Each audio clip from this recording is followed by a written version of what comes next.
आदरणीय दर्शकबिन, तपाईँ अहिले हेर्दै हुनुहुन्छ अनलाइन अल नेपाल टिभी। स्वागत छ यहाँहरूलाई अनलाइन अल नेपाल टिभीमा।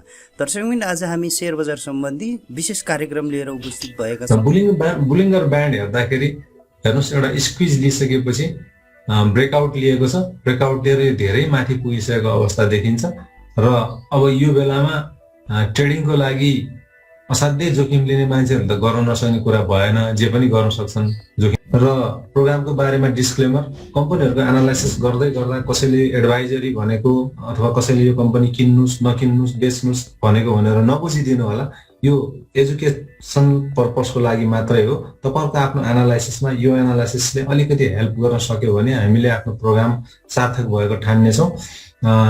र यसको बारेमा तपाईँहरूले डिसिजन लिने नलिने तपाईँको कुरा हो। लिनुभयो भने पनि त्यसको प्रफिटको जिम्मा पनि सबै तपाईँको, लसको जिम्मा पनि तपाईँको हुन्छ। त्यसको बारेमा हामीले प्रोग्राम प्रेजेन्टरले कुनै पनि यो लायबिलिटी हामी लिँदैनौँ।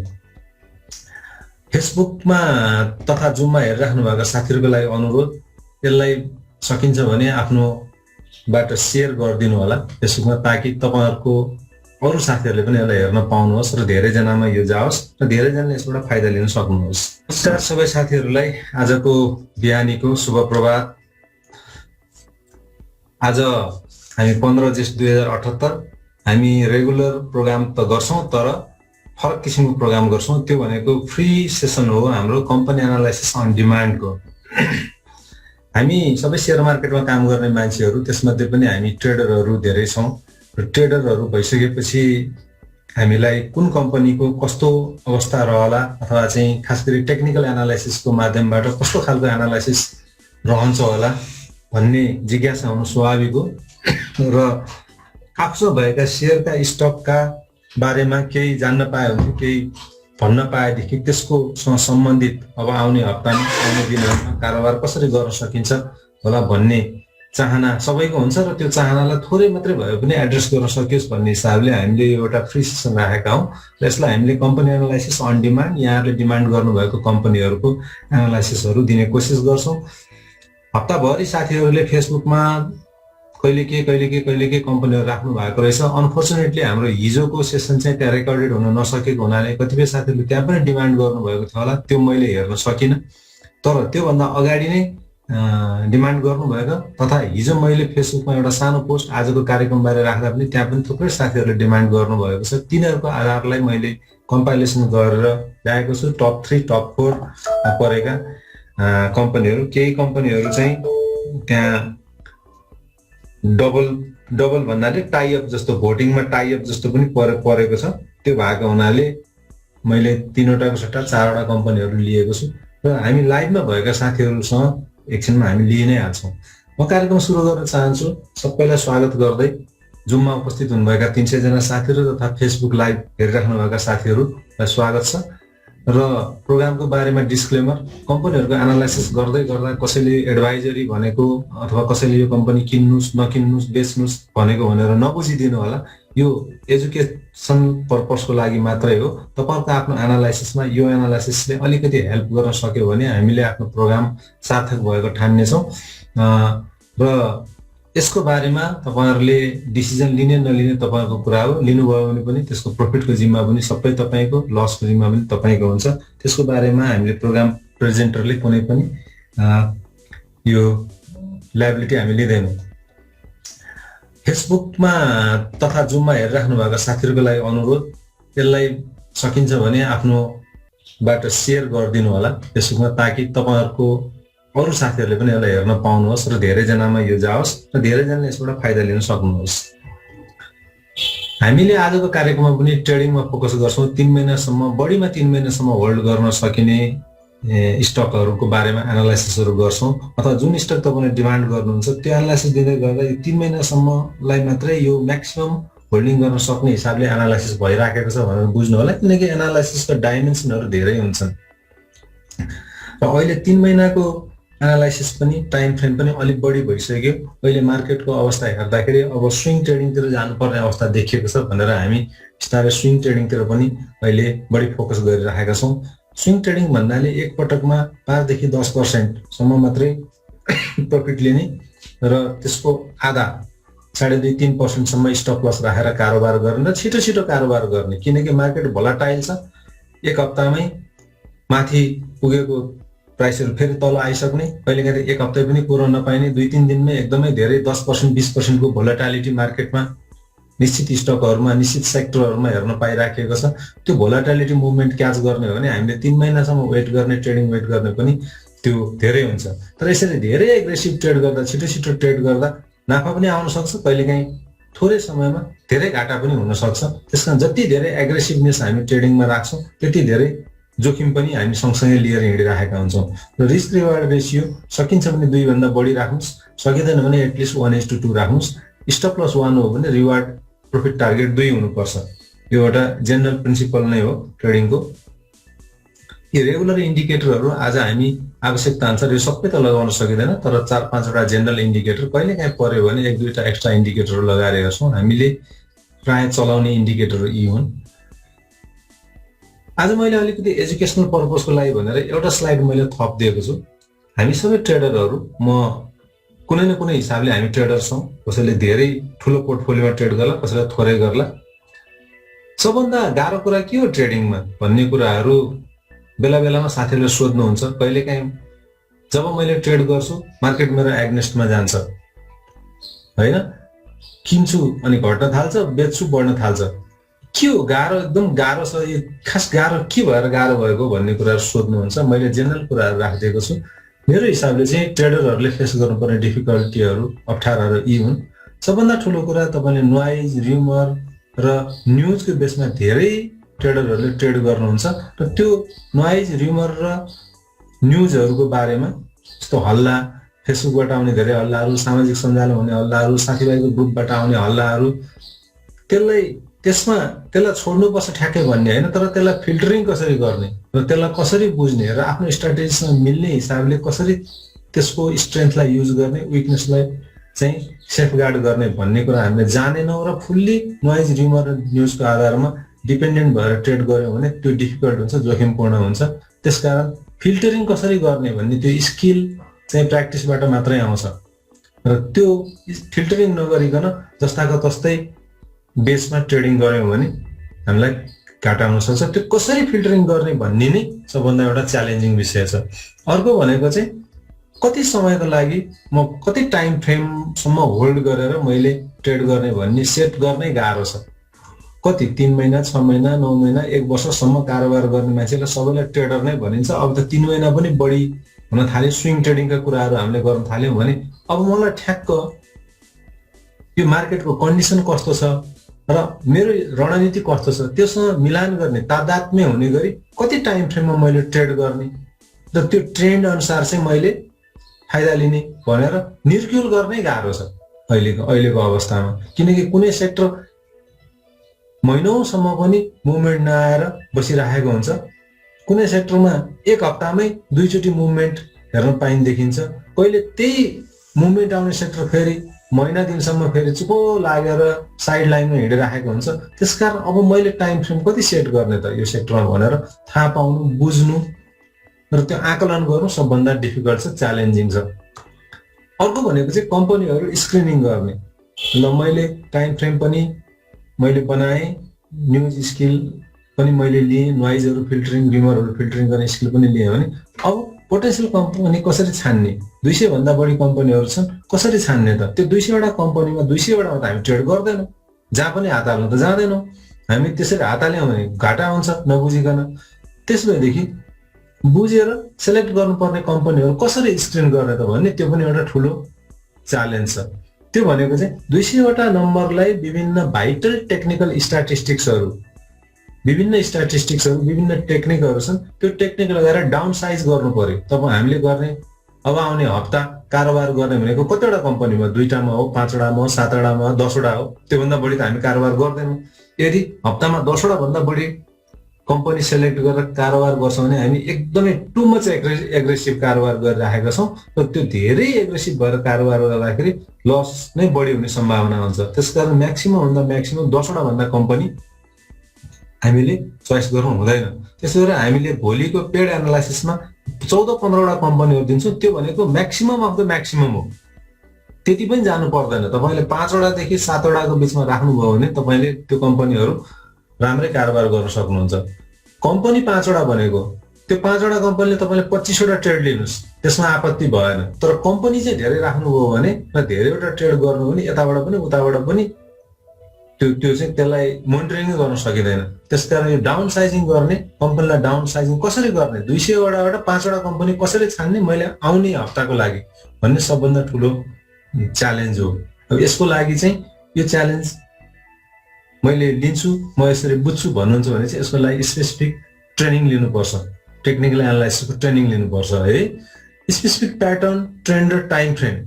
अब त्यो 5 वटा कम्पनी पनि चिनियो अरे ल, तर त्यो 5 वटा कम्पनी अथवा 10 वटा वाटेभर कम्पनीमा पनि प्याटर्न के आइरहेको छ, क्यान्डलस्टिक प्याटर्न, अरू इन्डिकेटरले दिने प्याटर्नहरू र ट्रेन्ड कुन चलिरहेको छ, ग्लोबल ट्रेन्ड, ग्लोबल भन्नाले नेप्से एज ए होलको ट्रेन्ड के छ, अनि त्यो सेक्टरल ट्रेन्ड के छ, र त्यसपछि त्यो कम्पनीमा स्पेसिफिक कम्पनीमा मुभमेन्ट के आइरहेको छ ट्रेन्डको, र त्यसमा पनि हामीले कति टाइम फ्रेम राख्ने। 10 वटा कम्पनी छान्यौँ, 10 वटा कम्पनीमा एकै हप्तामा ऱ्यापअप गर्नुपर्छ भन्ने छैन।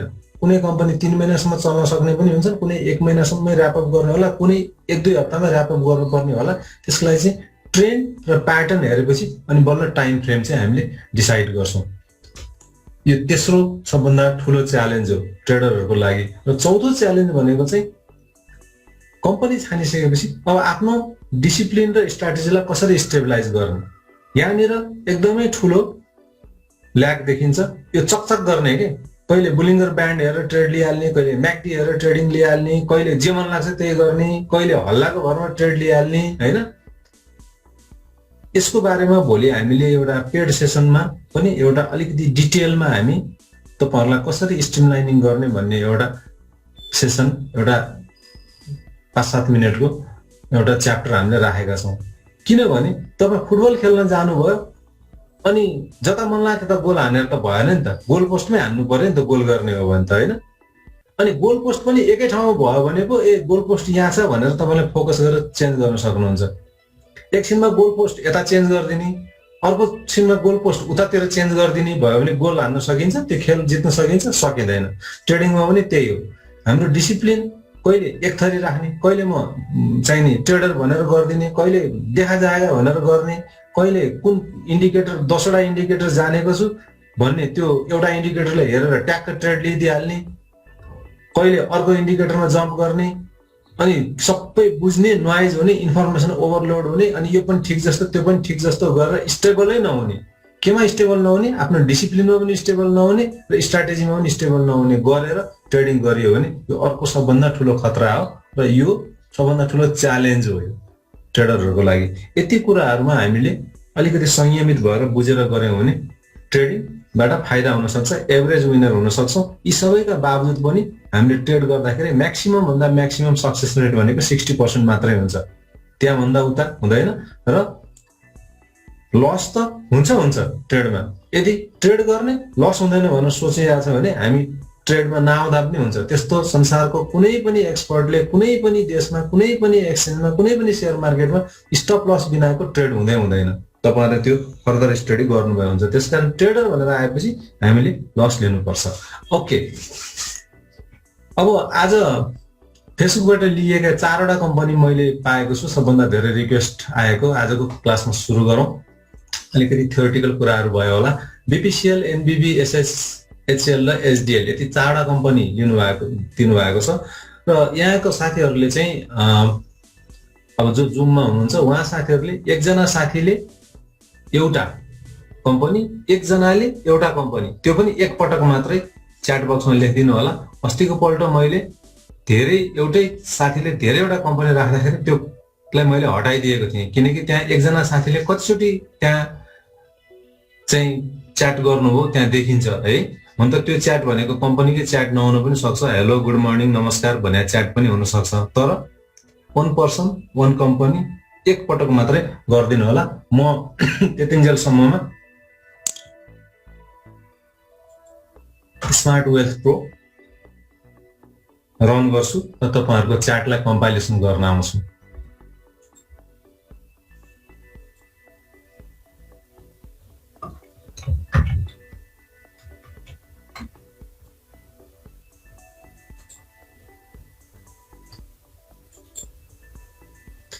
स्मार्ट वेल्थ प्रोमा नेप्से नयाँ वाच लेटर आएको छ, वाच न्युज लेटर आएको छ। जो साथीहरूलाई लिनु भएको छ उहाँहरूले न्युज लेटर गर्न सक्नुहुन्छ होइन, पढ्न सक्नुहुन्छ। नलिने साथीहरूलाई चाहिँ म न्युज लेटरको यहाँ लिङ्क तपाईँलाई दिँदैछु। कतिको थाहा छैन, यो पेड भर्सनमा मात्रै जान्छ कि के छ थाहा छैन। मैले यो चाहिँ पठाइदिएको छु है, एकचोटि हेर्नु होला। अहिलेसम्म फ्री नै छ, यो फ्री भएको हुनाले। तर through the smart wealth pro जानु पर्यो भने फेरि त्यो नजान सक्छ, ट्राई गर्नु भएन भने यो विभिन्न सोर्सहरूबाट पनि आइरहेको छ न्युज लेटर चाहिँ। अहिलेको लागि चाहिँ हामीलाई एडभान्स चार्टमा जानुपर्छ। मैले एडभान्स चार्ट रन गरेँ र यसमा मैले चार्ट लोड गर्छु। रेगुलर टेक्निकल एनालाइसिस भन्ने चार्ट र डे क्यान्डलमा छु, एडजस्टेडमा छु र कम्पनी म पछि सेलेक्ट गर्छु। म यसमा आइहालेँ। अब म तपाईँहरूले दिनुभएको च्याट बक्समा दिनुभएको कम्पनीलाई कपी गरेर एक्सेल रन गर्दैछु। एक्सेलमा पिभटिङ गर्छु। एक्सेलमा पिभटिङ गर्दाखेरि इन्सर्ट पिभट टेबल, ओके।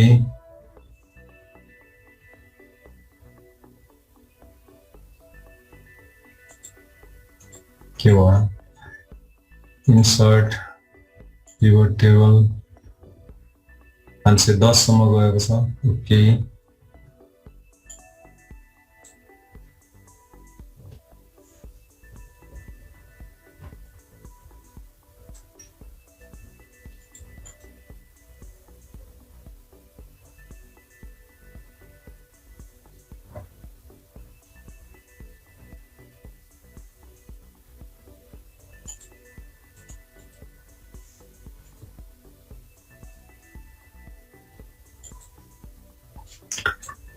ल यसरी सर्टिङ गरेर हेर्दा सिसिबिएल साथीहरूले 20 पटक भन्नुभएको छ, एनआइएल 12 वटा आएको छ, जेबिबिएल, मेगा, एनआइसिएल यो यहाँहरूले देखिराख्नु भएको छ। यसको आधारमा पहिला म फेसबुकमा लिएका साथीहरूको लिन्छु अनि त्यसपछि यो आएको क्रमशः आएको कुराहरूलाई म लिँदै जान्छु।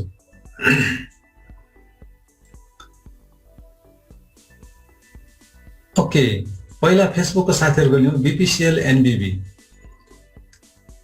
बिपिसिएल केही समयसम्म यसको प्राइस राम्रै थियो, त्यसपछि बिचमा यसको एउटा न्युज आयो। यसको खिम्ती हाइड्रो पावरबाट जुन डलरमा यसले पिपिए गरेको रकम थियो त्यो डलरको पिपिए को चाहिँ अब इन्कम सकियो र यसको इन्कम स्ट्रिम निकै घटेको छ। त्यो इन्कम स्ट्रिम घटेको कारणले गर्दा केही आकर्षण घटेको जस्तो पनि देखिन्छ। तर अहिले फेरि जलविद्युतमा जुन उछाल आएको छ अथवा ल्याइएको छ, के भनौँ अब जे भने पनि उछाल छ र त्यही दौरानमा यसको पनि बेसरी प्राइस बढेको देखिन्छ। अब के भन्दो रहेछ यसलाई हेर्दै जाऊँ विभिन्न इन्डिकेटरहरू लगाएर। मुभिङ एभरेजबाट 44 डेजको मुभिङ एभरेज यो एउटा टुल हो। हामीले अहिले छोटोमा काम गर्दाखेरि चाहिँ छोटो समयमा काम गर्दा फेरि 44 डेज मुभिङ एभरेज लगाउनु हुँदैन। यो विषयमा पनि म भोलि एउटा पेड सेसनमा किन 44 डेज, किन 50 डेज किन लगाइन्छ र अहिले हामीले कति डेजको मुभिङ एभरेज हेर्दाखेरि अहिलेको मार्केटको भोलेटाइलिटी र जुन कन्डिसन छ त्यसमा प्रपर मुभिङ एभरेज डे कतिको हो भन्ने हिसाबले म भोलि पनि एउटा सेसन राखेको छु, त्यो पेड सेसन भन्दा अगाडि। तर अहिले हेर्दाखेरि तपाईँहरूको लागि पनि जानकारीको लागि 20 डेज मुभिङ एभरेज हेर्दाखेरि राम्रो देखिन्छ है। तर यो यसलाई हामीले स्टेरियोटाइप हिसाबले लिनु पनि हुँदैन। इन्डिकेटरहरूको पारामिटरहरू एनालिस्टहरूले मार्केटको कन्डिसन परिस्थिति अनुसार र आफूले देखेको अनुसार परिस्थिति अनुसार चेन्ज गर्दै जानुपर्छ। अहिले हामीले यसलाई 44 डेजमा राखेर हेरौँ, केही छैन। र बुलिङ्गर ब्यान्ड हेर्दाखेरि हेर्नुहोस् एउटा स्क्विज लिइसकेपछि ब्रेकआउट लिएको छ। ब्रेकआउट लिएर धेरै माथि पुगिसकेको अवस्था देखिन्छ र अब यो बेलामा ट्रेडिङको लागि असाध्यै जोखिम लिने मान्छेहरूले त गर्न नसक्ने कुरा भएन, जे पनि गर्न सक्छन् जोखिम लिने मान्छेहरूले। तर इन्डिकेटरको हिसाबले चाहिँ अहिले ट्रेडिङ लिने बेला चाहिँ होइन। तर यो जुन जुन लामो ग्रिन मारुबोजु बनेको छ, यत्रो लामो जुन क्यान्डल बनेको छ, त्यो हिसाबलाई हेर्दाखेरि भोलि पनि यसको केही समय चाहिँ बाइङ प्रेसर रहन्छ। तर त्यो बाइङ प्रेसर कतिसम्म टिक्छ भन्ने क्वेसन हो। त्यो बाइङ प्रेसर भएको बेलामा बाई गर्ने, अनि फेरि फल डाउन हुन थालेपछि अनि भोलि त्यहाँ अड्किने सम्भावना पनि हुन सक्छ। त्यसकारण यसलाई हेर्दाखेरि यदि बाई गर्नु छ तपाईँलाई तुरुन्तै सेल गर्न भ्याइन्छ, 1-2 दिनमा खातामा मेरो सेयर आउँछ र मैले थोरै भए नि मार्जिन क्याच गर्न सक्छु भन्नुहुन्छ भने इन्क्रिजिङ ट्रेन्डमा ट्रेड त लिने हो। तर यत्रो इन्क्रिजिङ ट्रेन्ड भएर यति माथि पुगिसकेको ट्रेड लिने चाहिँ होइन। त्यस्तो हो भने म भोलि बेच्न सक्छु, पर्सि बेच्न सक्छु भन्ने हो भने चाहिँ यस्तो खालको क्यान्डलहरू, यो क्यान्डलहरू आएको बेलामा गर्ने हो। र खास गरी बुलिङ्गर ब्यान्डले चाहिँ नि ब्रेकआउट क्यान्डल भनेर भन्छ। यो जब ब्यान्ड स्क्विज हुन्छ र ब्यान्ड स्क्विज भएर जब क्यान्डलले अप्पर ब्यान्ड अथवा लोवर ब्यान्डलाई ब्रेकआउट गर्न थाल्छ, त्यो ब्रेकआउट गरेपछि एग्रेसिभ ट्रेडरहरूले चाहिँ त्यही अनुसारले लिन्छन्। सर्ट सेलिङ भएको ठाउँमा नेगेटिभ ब्रेकआउटमा सर्ट पोजिसन लिन्छन् भने हाम्रो जस्तो देशमा जहाँ एकरो मार्केट छ, बाई गर्दा मात्रै फाइदा हुन्छ, त्यो बेलामा चाहिँ यसरी पोजिटिभ ब्रेकआउटमा डिसिजनहरू लिन्छ। तर ट्रेडरहरूले पनि डिसिजन लिने तरिका फरक फरक हुन्छ फेरि होइन। कसैले यो बेलामा चुप लाएर बस्छन्, अब एक्सपेक्टेड यो खस्न थाल्ला भन्ने पनि हुन्छ कति ट्रेडरहरूको। कतिको चाहिँ अब यो क्यान्डल ब्रेकआउट क्यान्डल डिसिजन क्यान्डलको रूपमा मानेर यहीँनिर पनि उनीहरूले पोजिसन लिन सक्छन्। र यहाँ चाहिँ त्यस्ता खालको पोजिसनहरू लिनेहरूले जितेको अवस्था देखिन्छ अहिलेसम्म चाहिँ। र कसैले यहाँ लिएका छन् भने डेफिनेटली यहाँ प्रफिट बुक पनि गर्न थाल्छन्। त्यसकारण यो लङ मारुबोजुको प्राइस क्यान्डल हेर्दाखेरि जुन क्लियरली बुलिस, एकदम हाइली बुलिस, जहाँबाट यो बन्द भएको छ त्यहीँबाट ओपन भएर माथि गएको छ, यो हाइली बुलिस क्यान्डल अनुसार यसको प्रेसर 11 बजे 11:30 बजेसम्म रहन सक्छ। तर प्रफिट बुकिङ पनि तुरुन्तै सुरु हुन्छ जस्तो देखिन्छ होइन। त्यसकारण यहाँ चाहिँ यसमा ट्रेड गर्नु त्यति एकदमै मोडरेट जोखिम होइन, यो हाइली जोखिम छ यसमा।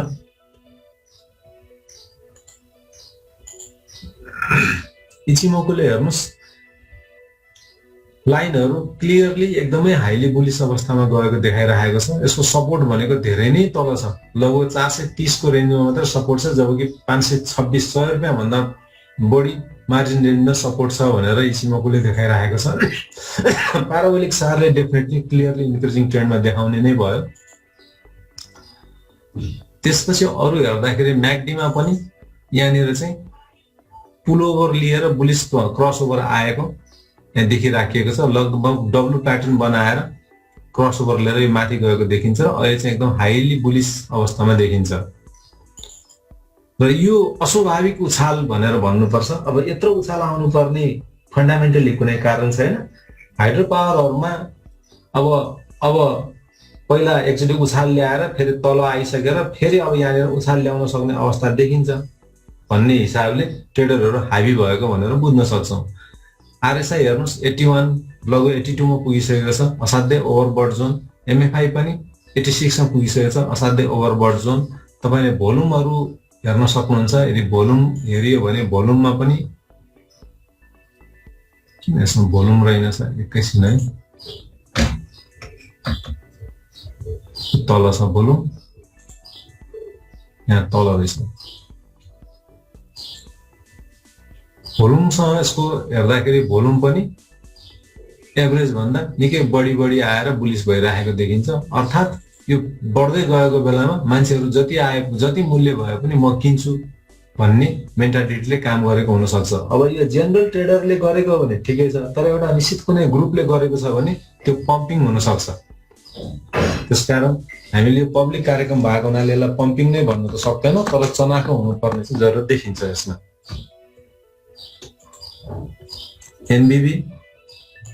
एनबीबी असाध्यै डिफेन्सिभ स्टक मध्येमा मानिन्छ।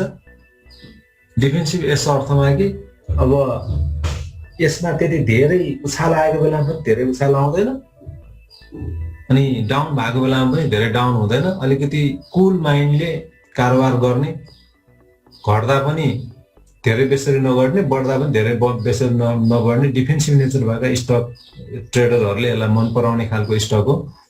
फन्डामेन्टल्ली एकदमै राम्रो स्ट्रङ स्टकमा मानिन्छ र तर यसमा मौका छोप्ने, भेल छोप्ने खालले ट्रेड त्यति धेरै गर्न सकिँदैन। तर अहिलेको अवस्थामा हेर्दाखेरि चाहिँ हेर्नुहोस् त, ठ्याक्कै 44 डेज मुभिङ एभरेजमा यो डाउन भएर 368-69 सम्म झरेको थियो। अस्तिको डाउनफलमा केही मान्छेहरूले यसमा मौका पनि लिए र अहिले यो 44 डेज मुभिङ एभरेज भन्दा माथि बन्द भएको छ। आइतबार यो जहाँ बन्द भयो त्यहीँबाट अथवा त्यहाँभन्दा माथिबाट सुरु भयो भने क्लियरली 44 डेज मुभिङ एभरेजको हिसाबले यसमा पोजिसन लिन सक्ने देखिन्छ। अहिले बन्दको हिसाबले यहाँ छ, तर यो क्यान्डललाई हामीले विचार गर्नु भएन। आइतबार निस्किने क्यान्डल जस्तो छ, यदि हामीले 15 मिनटको क्यान्डल लगाएर हेऱ्यौँ र 11:30 बजेसम्मको पोजिसनलाई दुईटा क्यान्डल अथवा कम्तीमा मिनिमम 15 मिनटको एउटा क्यान्डल अथवा 5 मिनटको एउटा क्यान्डलले 378 भन्दा माथिको ओपनिङ देखायो, 377-78 भन्दा माथिको ओपनिङ देखायो भने लिँदा हुन्छ। तर प्री ओपनिङ सेसनमा धेरै गेमहरू भइरहेको छ, जस्तो यहाँ बन्द भएको प्री ओपनिङ सेसनमा यहाँ पुर्याएर राखिदिएका हुन्छन् 10 किता 20 किता फ्याँकेर। त्यो चाहिँ क्लियरली प्री ओपनिङ सेसनको मिसयुटिलाइजेसन गरिएको हो। कहिलेकाहीँ भोल्युम पनि हेर्नु होला। त्यसकारण टिएमएसमा गएर 10:45, 10:46, 10:50 सम्मको भोल्युमलाई लिएर हेर्नु होला। यदि ग्याप डाउन भएर ओपनिङ भएको छ अथवा ग्याप अप भएर ओपनिङ भएको छ, जस्तो यहाँ बन्द भएको थियो, क्लोज भएको थियो 388 मा, तर ओपन भयो 369 मा, यो यत्रो ग्याप कसरी भयो भन्दा यो प्री ओपनिङमा त्यो गरिएको हुन सक्छ र प्री ओपनिङमा कति किता हालेर यो ग्याप ओपनिङ भयो एकचोटि हेर्नुपर्छ। होइन सब्स्टेन्सियल किता आयो र ग्याप ओपनिङ भयो भने जेन्युन ट्रेड हो, त्यो फल ट्रेडमा जान सक्छ, होइन त्यो डाउनिङमा जान सक्छ। होइन भनेदेखि चाहिँ 10-20 किता मात्रै छ भने हामीले बुझ्नु पर्यो कि यो प्री ओपनिङ सेसनमा गेम हुँदैछ र हामीले अलिकति कुर्नु पर्यो, वेट गर्नु पर्यो, 15 मिनट आधा घन्टा वेट गर्नु पर्यो र मार्केटलाई एउटा लेभलमा आउन दिनु पर्यो। तर कतिपय मान्छेले अलिकति रिस्क टेकरहरूले फेरि त्यही बेलामा लिन सक्छन्, जस्तो यो ग्याप डाउन हुनुपर्ने कुनै कारण नै छैन, 369 मा आएको थियो। अस्तिको केसमा 372 जतिमा मैले पनि केही किता लिन भ्याएँ, किनकि थाहा छ यो त्यहाँनिर हेर्दाखेरि 50 किता कि कति किता प्री ओपनिङमा फालेर यसलाई ग्याप डाउन ओपनिङ गराइयो। त्यो 50 किता मात्रै कारोबार हुने स्टक त होइन यो भनेपछि त्यसैले इन्डिकेट गर्छ कहाँनिर मान्छेहरूले प्ले गरिराखेका छन्। तपाईँले भाइटल टेक्निकल स्ट्याटिस्टिक्स डाटामा प्ले गर्न जान्नुभयो भने तपाईँलाई थाहा हुन्छ कहाँनिर कसले खेल्न खोजिरहेको छ, कसले भन्ने थाहा हुँदैन, तर यहाँनिर गेम खेल्न खोजिएको छ अथवा यो चाहिँ नर्मल नेचरको ट्रान्जेक्सन हो भन्ने कुरा थाहा हुन्छ र त्यो स्किल भयो भने कमाउनु पनि सकिन्छ। जस्तो 369, 70, 72 मा अलिअलि मैले पनि किने, किन्दाखेरि त्यही दिन 383 मा बन्द भयो, तर एउटा लेभलमा त आइसक्यो नि त, सर्टेन किताबमा त गेन भइसक्यो। त्यसकारण अहिले अब ट्रेडिङहरूमा ट्र्यापिङ धेरै गर्ने सम्भावना चलन चाहिँ हुँदै गइरहेको छ र को ट्र्यापमा पर्ने, कसले ट्र्यापलाई चिन्ने भन्ने कुराले पनि सर्ट टर्म मुभमेन्टलाई क्याच गर्नलाई धेरै असर गर्छ है। अगाडि जाउँ, यसमा व्याख्या धेरै भयो। बुलिङ्गर ब्यान्ड स्क्विज भइरहेको छ र ब्यान्ड स्क्विज भएको कतिपय ट्रेडरको लागि राम्रो पनि हो। अब ब्यान्ड स्क्विज हुँदाखेरि वेट गरेर बस्ने हो, जब यो माथि जान्छ माथि जान्छ माथि जान्छ र फर्स्ट ब्रेकआउट क्यान्डल लिन्छ, यहाँबाट जब फर्स्ट ब्रेकआउट क्यान्डल लिन्छ त्यो ब्रेकआउट क्यान्डल ग्रिन क्यान्डल हुनुपर्छ यदि बाई पोजिसन लिनलाई। सर्ट पोजिसन लिनलाई सर्ट पोजिसन लिने भन्ने कुरा हुँदैन, हामी कहाँ त्यो चलन छैन, त्यसकारण बाइङ ब्रेकआउटको मात्रै कुरा गरौँ। यो स्क्विज भएर जुन बसिरहेको छ र जब स्क्विज ओपन हुन्छ, जब मुख हेर्नुहोस् त यहाँ यिनीहरू यहाँ स्क्विज भएको अवस्था थियो अनि यहाँबाट ब्रेकआउट लियो, यस्तो क्यान्डल कोर्नु पर्यो। फर्स्ट ब्रेकआउट क्यान्डल भनेको यो दिनमा बुलिङ्गर ब्यान्डको फर्स्ट यसलाई पेन्टेड गरेर माथि गयो भने धेरै दिन माथि जाँदैन, त्यसपछि 3-4 दिन हेर्नुहोस् त, 3-4 दिन गयो, यो 3-4 दिनमा चाहिँ तपाईँले ट्रेडको भल छोप्न सक्नुहुन्छ। कुनै एग्रेसिभ ट्रेडरहरूको स्ट्राटेजी त्यो पनि हुनसक्छ र अहिले पनि ब्यान्ड एकदम स्क्विज भएर गइरहेको छ, मार्केट साइड लाइनमा छ, कन्सल्टेसन हुँदैछ र यसले ब्रेकआउट क्यान्डल लियो भने तपाईँले त्यसपछि डिसिजन गर्नु होला। तर त्यो भने चाहिँ स्विङ ट्रेडिङको लागि मात्रै हुन्छ, माइन्ड गर्नुहोस्, स्विङ ट्रेडिङको लागि। नत्र भने कसैले यहाँनिर गएर डिसिजन लियो भने 2-3 दिनमा उसले मार्केट यो क्याप्चर गर्न सकेन भनेदेखि ऊ फेरि ब्याक टु आफ्नै ठाउँमा झरिहाल्छ अथवा उसलाई धेरै फाइदा हुँदैन अथवा कहिलेकाहीँ लसै पनि हुन सक्छ। त्यसकारण ब्रेकआउट स्ट्राटेजी भनेको स्विङ ट्रेडरको लागि मात्रै हो, बोलिङ्गर ब्यान्डमा।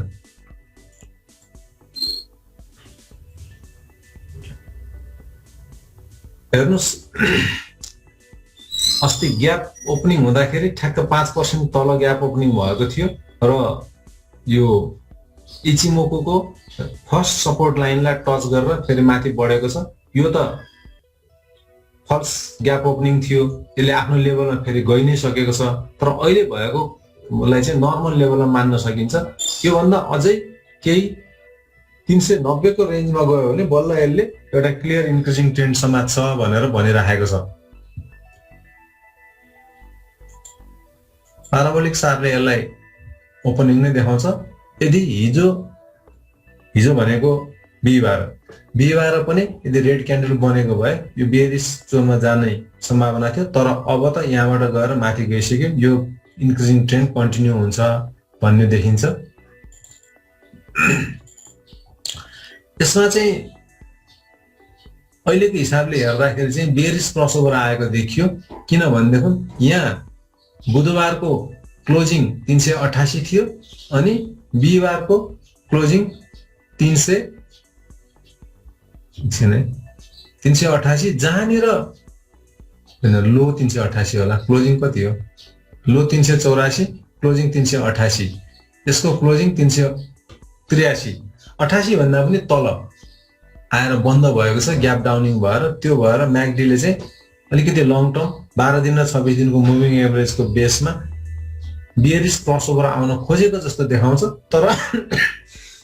तर यो अलिकति ल्यागिङ इन्डिकेटर भएको हुनाले यसको आधारमा भन्दा हामीले प्राइस एक्सन चार्ट र बुलिङ्गरको आधारमा ट्रेड गर्दाखेरि राम्रो हुन्छ, किनकि फास्ट मुभिङमा यसले फेरि स्पिड पक्रिसकेको जस्तो देखिन्छ। हुन त फेरि पनि प्री ओपनमा फेरि पनि 5% घटाएर ग्याप ओपनिङ गराउँदै खेल्न त नसक्दैन भन्न सकिँदैन हैन, तर अहिले हामीले त्यसरी नबुझौँ। यो एउटा नर्मल इन्क्रिजिङ ट्रेन्डमै मुभमेन्ट पक्रिराखेको स्टक हो।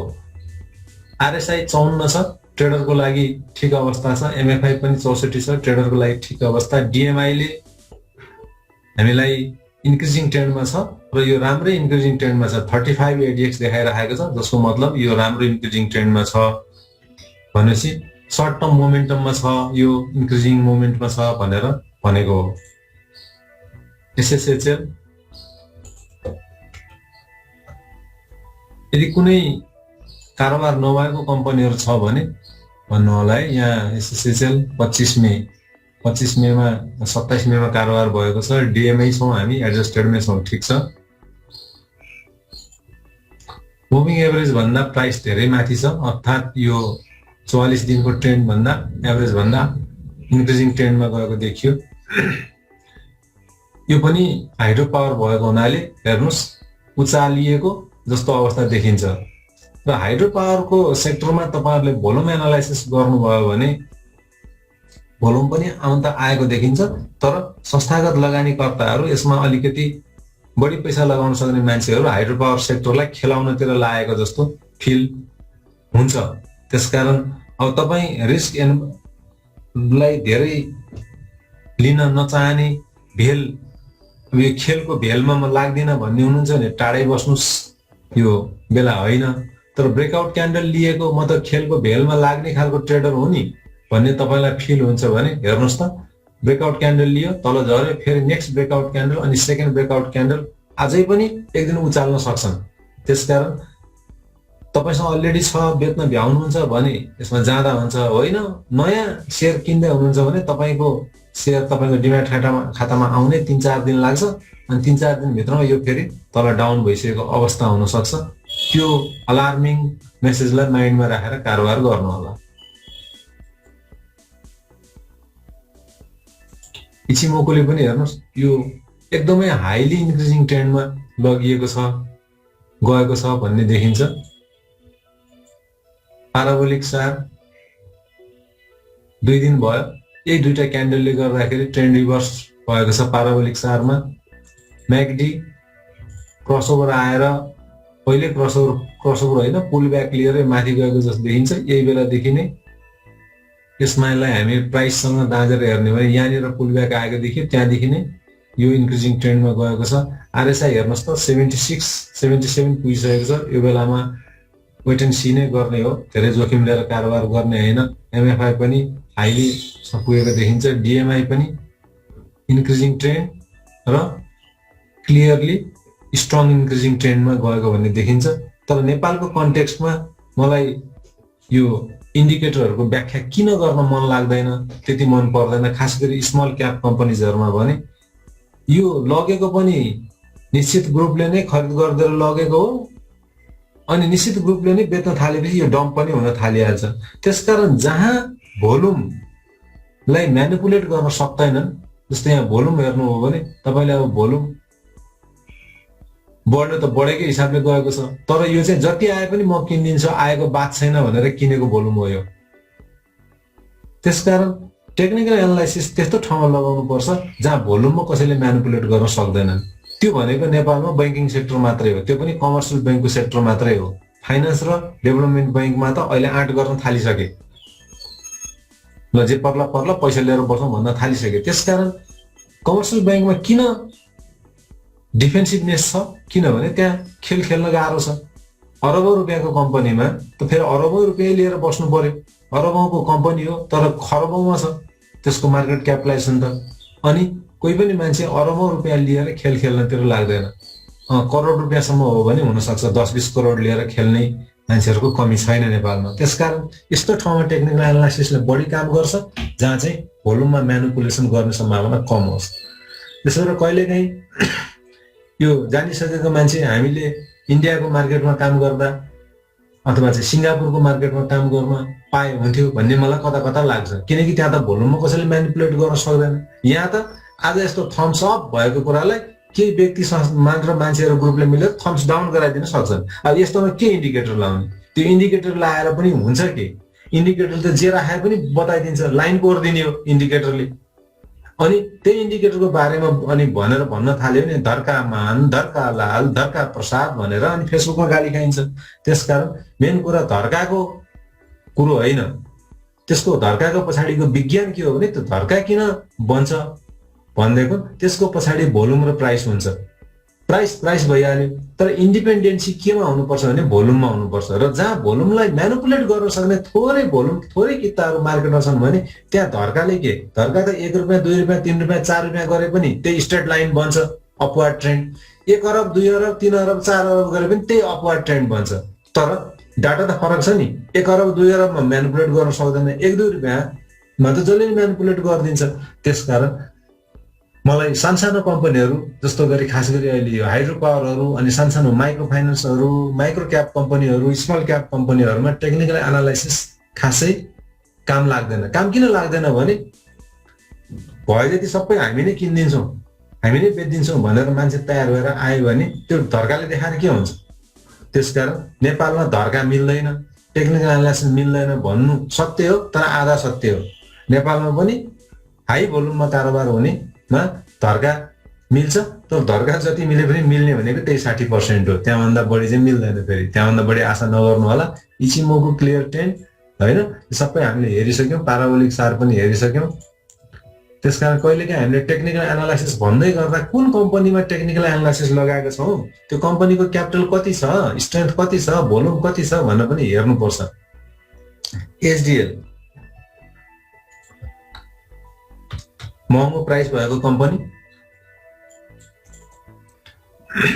अहिले मार्केट साइड लाइनमा छ कि जस्तो देखिन्छ। हेरौँ, यहाँबाट साइड लाइनमा गएर बिस्तारै इन्क्रिजिङ मोमेन्टम आउँदैछ र यसलाई अलिकति तपाईँहरूले जुम गरेर हेर्नुभयो भने यो साइड लाइन अथवा ड्रपिङमा मुभिङ एभरेज लाउनु हुँदैन, तर केही समयदेखि इन्क्रिजिङ ट्रेन्डमा गइरहेको छ, यहाँनिर लगाउनु हुन्छ। तर आजको क्यान्डल कुर्नु पर्यो। आजको क्यान्डल यदि ग्याप ओपनिङ भएर ग्रिन क्यान्डल फर्मेसन हुन्छ भने हामीले 44 डेज मुभिङ एभरेजको हिसाबले पनि डिसिजन लिन सक्छौँ, राइट टाइम छ। तर यत्रो लामो लङ मारुबोजु बनेको हुनाले आजको भन्नाले अब आइतबार अहिले मार्केट खुलेपछिको क्यान्डल हामीले कुर्नै पर्छ। आज होइन, भोलिको क्यान्डल कुर्नै पर्छ।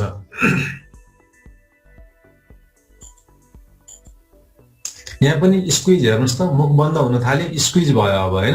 अब स्क्विज मतलब मार्केट कन्सोलिडेसन भइरहेको छ भन्ने हो। र बुलिङ्गर ब्यान्डको यो मिडल ब्यान्ड जुन हुन्छ यो 20 डेजको मुभिङ एभरेज लाइन हुन्छ। तपाईहरुले हिजो अस्ति एकजना साथीले सोध्नु भएको थियो यो 20 डेजको मुभिङ एभरेज र यो बुलिङ्गर ब्यान्डको मिडल ब्यान्ड किन एउटै देखाउँछ भनेर सोध्नु भएको थियो। किन देखाउँछ भने तपाईले यसको पछाडिको डेटा हेर्नु हो भने यो लेन्थ जुन 20 भनिरहेको छ 20 दिनको मुभिङ एभरेज नै हो यो। र यो स्ट्यान्डर्ड 2 चाहिँ भेरिएसन चाहिँ स्ट्यान्डर्ड डेभिएसन चाहिँ 2 को स्ट्यान्डर्ड डेभिएसन लिएर यसमै बाइ डिफल्ट बुलिङ्गर ब्यान्ड फर्मेसन हुन्छ। त्यसैले तपाईले 20 दिनको मुभिङ एभरेज लगाउनु भने यही रेखा फर्मेसन हुन्छ। 20 दिनको मुभिङ एभरेजलाई तपाईले बुलिङ्गर ब्यान्ड लगाउनु भएको छ भने लगाइराख्नु पर्दैन। त्यसैको मिडल ब्यान्ड नै 20 दिनको मुभिङ एभरेज हो भनेर बुझ्नु होला। र छोटो समयको लागि ट्रेडिङ गर्नको लागि 20 दिनको मुभिङ एभरेजमा सपोर्ट लिएर ग्रीन क्यान्डल बसिदियो भने तपाईले स्विङ ट्रेडिङ अथवा चाहिँ सर्ट टर्म ट्रेडिङ गर्न सक्नुहुन्छ प्रिन्सिपल्ली। 44 डेज मुभिङ एभरेजले पनि त्यही भन्छ, तर 44 डेज मुभिङ एभरेज चाहिँ बढी लामो समयको लागि भयो। त्यसको आधारले चाहिँ तपाईले कम्तीमा 3 महिनादेखि 6 महिनासम्म वेट गर्ने हिसाबले ट्रेड लिन सक्नुहुन्छ। र नेपालको अहिलेको प्रेजेन्ट कन्टेक्स्टमा 6 महिना वेट गरेर ट्रेड लिनुस् भन्न सक्ने अवस्था मैले चाहिँ देख्दिनँ। धेरै भोलेटाइल र धेरै रिस्की भइसकेको छ र लगभग ट्रेडिङमा त बबलै क्रिएट हुने अवस्था आइसकेको छ भन्ने मेरो ठम्याइ छ। अब यसमा पनि हेर्दाखेरि ठ्याक्कै प्राइसले चाहिँ आएर 4501 इचिमोकुको फर्स्ट सपोर्ट लाइनमा आएर टच गर्यो र त्यसपछि प्राइस रिजेक्सन भयो। यसलाई यो रेखालाई सपोर्ट लिएर त्यसपछि बिस्तारै माथि गयो, तर जहाँबाट ओपन भएको थियो त्यहाँसम्म पुग्न सकेन। ग्रीन रेड मारुबुजु बनेको छ। यसरी हेर्दाखेरि चाहिँ यो लगभग यहाँनिर यसले सुटिङ स्टार बनाउन खोज्यो, तर ट्रेन्ड चाहिँ डिक्रिजिङ ट्रेन्डमै छ। यहाँनिर फेरि दोजी बनायो, दोजी बनाएर पनि जान सकेन र बायर र सेलर मध्ये बिहिबार चाहिँ सेलर हाई भएको देखिएको छ। र आइतबारको क्यान्डल हामीले कुर्नै पर्छ। यहाँबाट मार्केट बाउन्स इचिमोकुको फर्स्ट सपोर्ट लाइन भनेको 4501 4500 को हाराहारीमा आएर सपोर्ट लिएर बढ्न थाल्यो भने हामीले यसमा ट्रेड लिन सक्छौं। तर त्यो भन्दै गर्दाखेरि फास्ट बुलिङ्गर ब्यान्डले चाहिँ फास्ट रेस्पोन्स गर्ने हो। यसले चाहिँ ब्यान्ड भोलेटिलिटी स्क्विज हुन थालेको अवस्था छ है भनेर भनिरहेको छ। यहाँ हेर्नुहोस् एउटै क्यान्डलले अप्पर ब्यान्ड पनि मिडल ब्यान्ड पनि लोअर ब्यान्ड पनि टच गरेको अवस्था छ।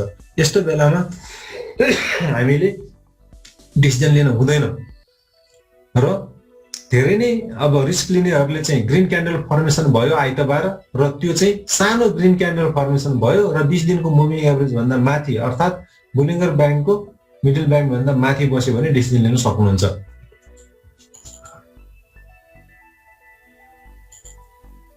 म्याकडी हेर्नुस् बेयरिश क्रसओभर आएको अवस्था छ, घट्छ भन्ने संकेत गर्छ।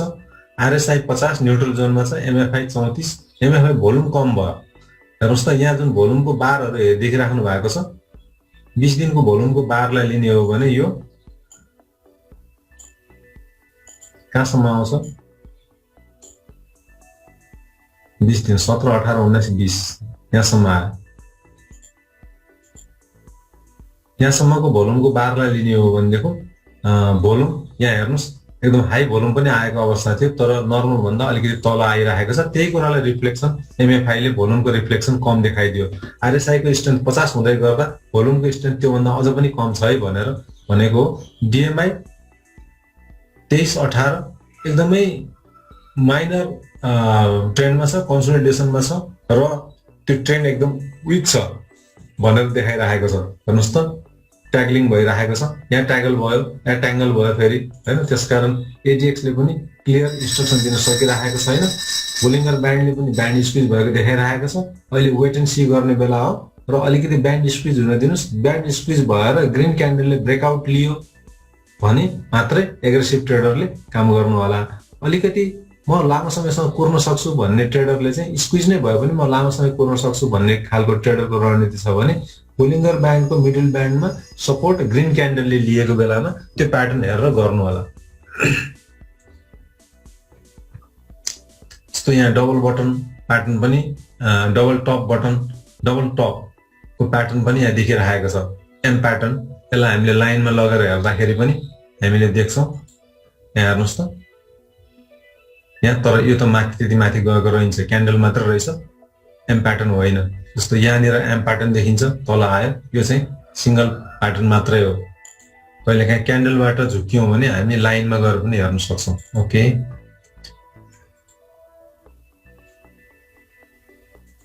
अब यताबाट कुन कुन पर्यो? सिबिबिएल, सिसिबिएल कि सिबिबिएल, यहाँ म एकचोटि हेर्छु। सिसिबिएल, एनआइएल र जेबिबिएल।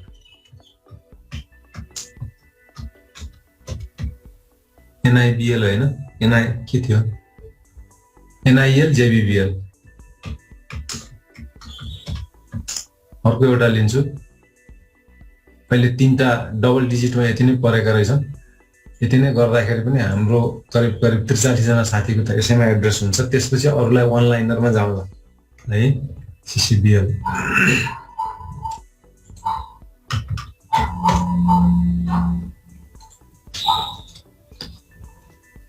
सिसिबिएल एकचोटि माथि चढिसकेर त्यसपछि यो 2टा क्यान्डल क्लियरली बेयरिश क्यान्डल देखायो, त्यसपछि ग्याप ओपनिङ भयो।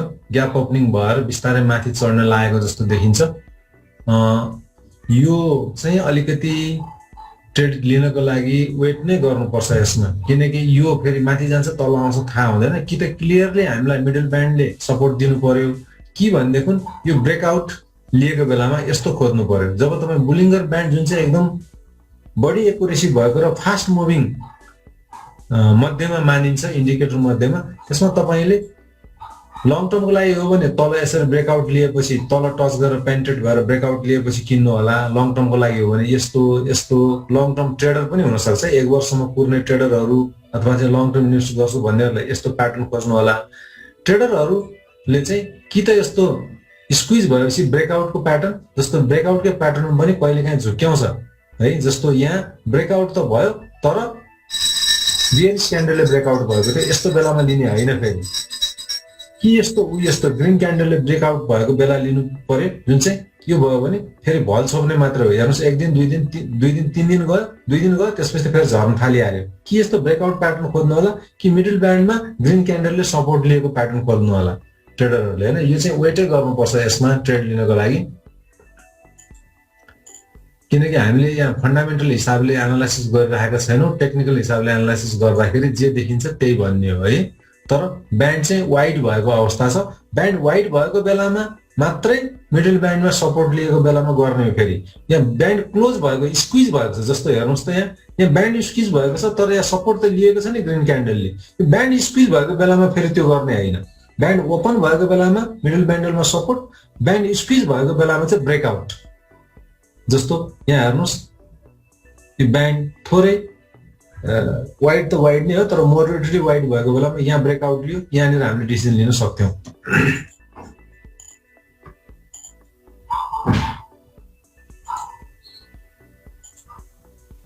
इचिमोको सपोर्टको लाइनमा छ। अझै यसलाई क्लियर ट्रेन्ड समात्ने हो भने यो अब आइतबार पनि यदि ग्रिन क्यान्डल फर्मेसन हुन्छ भने बल्ल अलिकति लङ टर्मको लागि यसले ट्रेन्ड समातेको देखिन्छ भनेर भनिराखेको छ। पाराबोलिक सारले यसलाई इन्क्रिजिङ ट्रेन्डमा देखाउँछ, डेफिनेटली इन्क्रिजिङ ट्रेन्डमा छ। तर अस्तिको जुन ओपनिङ थियो त्योभन्दा तल ठ्याक्कै त्यहाँ गएर जोडेको थियो, त्योभन्दा तल झरेको भए ट्रेन्ड रिभर्स हुन्थ्यो। तर अहिले फेरि यो क्यान्डल ग्रिन नै फर्मेसन भएको हुनाले इन्क्रिजिङ ट्रेन्डमै छ। अब आइतबार के हुन्छ, आइतबारको हेर्नुपर्छ।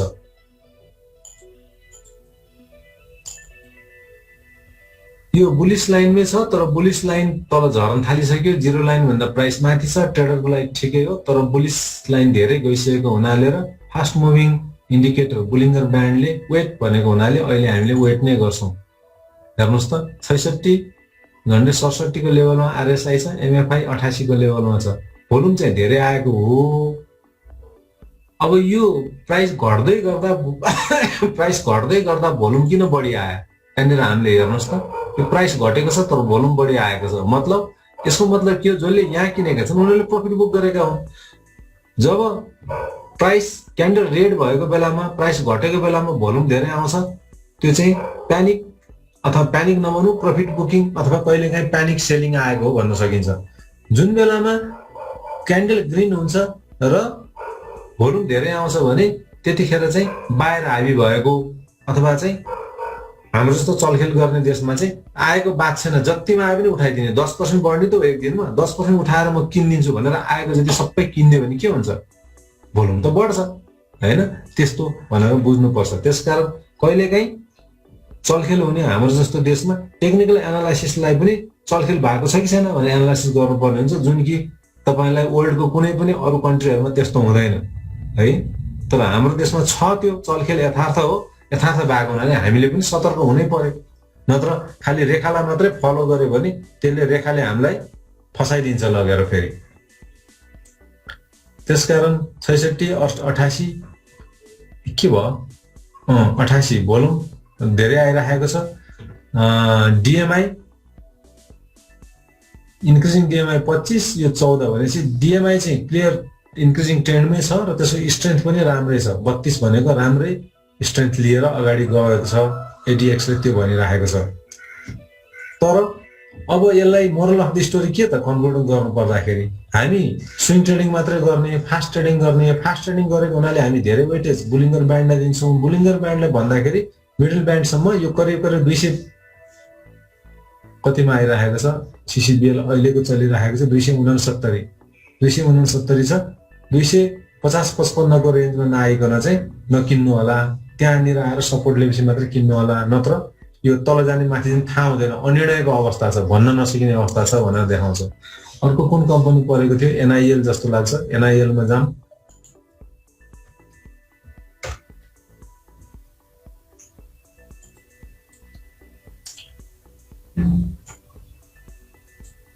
ठ्याक्क 44 डेज मुभिङ एभरेजमा सपोर्ट लिएको त भन्न मिल्दैन यसलाई, किनकि यहाँ सपोर्ट लिँदाखेरि लामो ग्रिन क्यान्डल बनेर यहाँ पुगिसकेको थियो होइन। तर अहिले बिस्तारै डाउनिङ भएर यहाँ आएको छ। भन्नुको मतलब 44 डेज मुभिङ एभरेज भन्दा तल पनि प्राइस झरेको थियो, तर यो चाहिँ लङ रिजेक्सन। हेर्नुहोस् त, यो चाहिँ ह्याङ्गिङ म्यान प्याटर्न बनेको छ। यसले चाहिँ लास्टको मोमेन्टमा बाहिर हाबी छन् भन्ने देखाउँछ। 44 डेज मुभिङ एभरेजको हिसाबले सपोर्ट लिन नसके पनि 20 दिनको मुभिङ एभरेज बुलिङ्गर ब्यान्डले के भन्छ, बुलिङ्गर ब्यान्डको मिडल भन्दा माथि नै छ र आइतबारको क्यान्डल ग्रिन क्यान्डल फर्मेसन भयो भने हामीले थोरै रिस्क लिएर गर्न सक्छौँ। तर प्लेइङ रेन्ज कम छ, किनकि ब्यान्ड स्क्विज हुन थालेको छ। हेर्नुहोस् त, ब्यान्डको चाहिँ यो दुइटै ब्यान्डहरू, अप्पर ब्यान्ड र लोवर ब्यान्ड दुइटै साँगुरिन थालेको अवस्था देखिन्छ। र मार्केट कन्सोलिडेसनमा पनि जान सक्छ, थोरै बढ्दै ब्रेकआउटको अवस्थामा पनि जान सक्छ। त्यसकारण अलिकति लामो समयको लागि विश्वस्त भएर लिने कुर्ने मान्छेहरूले, जो ट्रेडरहरू हुनुहुन्छ, उहाँहरूले यो 20 डेज मुभिङ एभरेजमा आउन दिनु होला। अलिकति घटेर ग्रिन क्यान्डल फर्मेसन हुनु पर्यो। आज भोलि ग्याप ओपनिङ भएर ग्रिन क्यान्डल फर्मेसन भयो भने उहाँहरूको लागि ठिक टाइम हो, होइन भने वेट गर्नुपर्छ ब्रेकआउट क्यान्डल नआउन्जेलसम्मको लागि। सायद यो एडजस्टमेन्ट, यसको बोनस एडजस्टमेन्ट भएको थियो। हेर्नुहोस् त, डिभिडेन्ड एनाउन्समेन्टको बोनस एडजस्टमेन्ट यसको भइसकेको छ होइन। कुन दिनमा परेको थियो, यो दिनमा बोनसको एडजस्टमेन्ट भएपछि यो खसेको हो। यहाँनिर बोनसको कारणले गर्दाखेरि, बोनस हुँदैखेरि पनि यो धेरै माथि चाहिँ गएन होइन। बढी हाई भनेको, यसको अल टाइम हाई भनेको 1772, अल टाइम हाई त यता छ। अल टाइम हाई भनेको चाहिँ 1800-1900सम्म पुगेको रहेछ। तर अहिले चाहिँ आफ्टर द एडजस्टमेन्ट यो भएको हो। आफ्टर द एडजस्टमेन्ट घटेको हुनाले अब घटेको भावमा लिन चाहनेहरूको लागि यो ठिकै भाउ थियो होला। तर 1632सम्म आएको रहेछ। यदि बोनस छोडिसकेपछि, डिभिडेन्ड छोडिसकेपछि को अवस्थामा यो तलसम्म झरेको अवस्था हो। यो नर्मल ट्रेन्ड नै हो। यसमा त्यत्रो धेरै यो अन्य कारणले गर्दा प्री मार्केटमा, ओपन मार्केटमा चलखेल गरेको होइन, किनकि एडजस्टमेन्ट पछाडि त भाउ त घट्छ नै है। तर हामीले म्याथमेटिकल्ली कति यसले एडजस्टमेन्ट दिएको थियो र कतिमा हुनुपर्ने थियो, यसको बोनस कति थियो निलको, एनआइएलको, कसैले भन्न सक्नुहुन्छ? अलिकति बढी एनालाइसिस गरौँ त। एनआइएलको बोनस सेयर कति थियो, कसैले च्याटमा लेखिदिनुहोस् त, मलाई ठ्याक्कै थाहा भएन। 15% बोनस सेयर हो। 15.5 भनेको 0.52 कि कति थियो, अस्ति त्यो चाहिँ मलाई बोनस सेयर आएन के हुन्छ भनेर सोधिराख्नु भएको थियो 0.52 भनेको ट्याक्स तिर्नलाई दिएको होला हामीले एकचोटि 15% बोनस सेयरमा एडजस्ट गरेर हेरौँ है त कति हुनुपर्ने थियो जुन दिन यसको एडजस्टमेन्ट भयो त्यो दिन चाहिँ यहाँ थियो भनौँ न ल यहाँ थियो 1792 क्लोजिङ प्राइस कति थियो 1737 थियो 1737 डिभाइडेड 1.15 गर्दा 1510 मा झर्नु पर्थ्यो 1510 मा यो झरेन 1632 सम्म झर्यो मतलब यो राम्रो कम्पनी हो यसको प्रति मान्छेहरुको आकर्षण धेरै छ एकछिनै मैले पुरा लिइराखेको छु 1792 हाई त 1792 रहेछ एकछिन है 1792 डिभाइडेड 1.15 गर्दा 1558 मा झर्नु पर्थ्यो तै पनि त 1558 मा झरेन नि यो दिनको बिहीबारको हामीले क्लोजिङ हेर्दाखेरि लोएस्ट भनेको 1631 म्याथमेटिकली 1558 भन्नुको मतलब हुनु पर्थ्यो 1558 मा कसैलाई नेप्सेले एक्ज्याक्टली एडजस्ट गरेको छ भने त्यो पनि लिएर हेर्न सक्नुहुन्छ यो चाहिँ मैले क्यान्डल लिएर हेर्दैछु अलिकति तलमाथि हुन सक्छ है तर 1632 सम्म मात्रै लोमा झर्यो भन्नुको मतलब यो राम्रो कम्पनी हो मान्छेहरुको एट्र्याक्सन बढी छ त्यसै कारणले गर्दाखेरि मान्छे बढी घटेको प्राइसमा बोनस छोडेर पनि अझ हाई प्राइसमा लिन तयार छन् भन्ने देखिन्छ हैन त्यसकारण यसलाई ट्रेडिङको हिसाबले भन्दा पनि प्राइस एडजस्टमेन्टको हिसाबले के भयो कसैले मलाई केही मेसेज दिनलाई फोन गरेको हो कि हेलो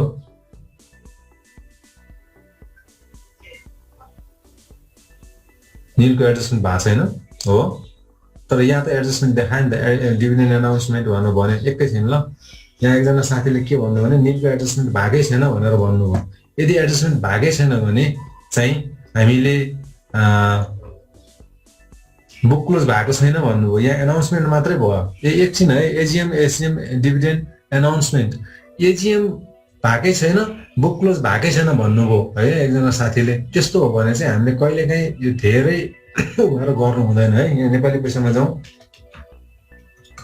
एकछिन न्युजहरू हेरौँ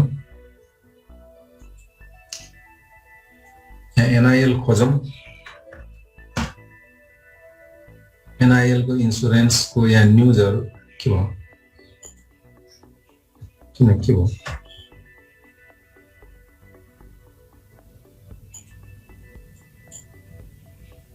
किन आइरहेको छ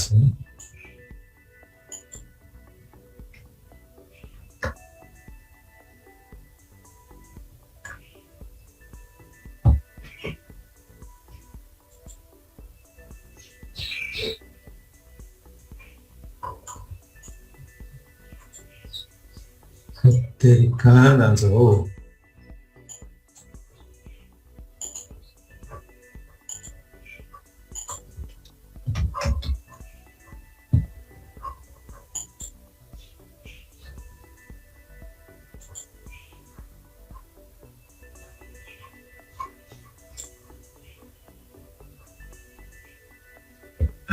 गुणशेयर घोषणा एजिएम हिस्ट्री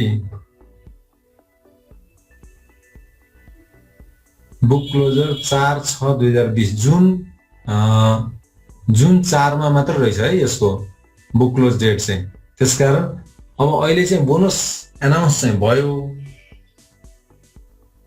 के भयो 8 यो त 8.16% मात्र रहेछ नि त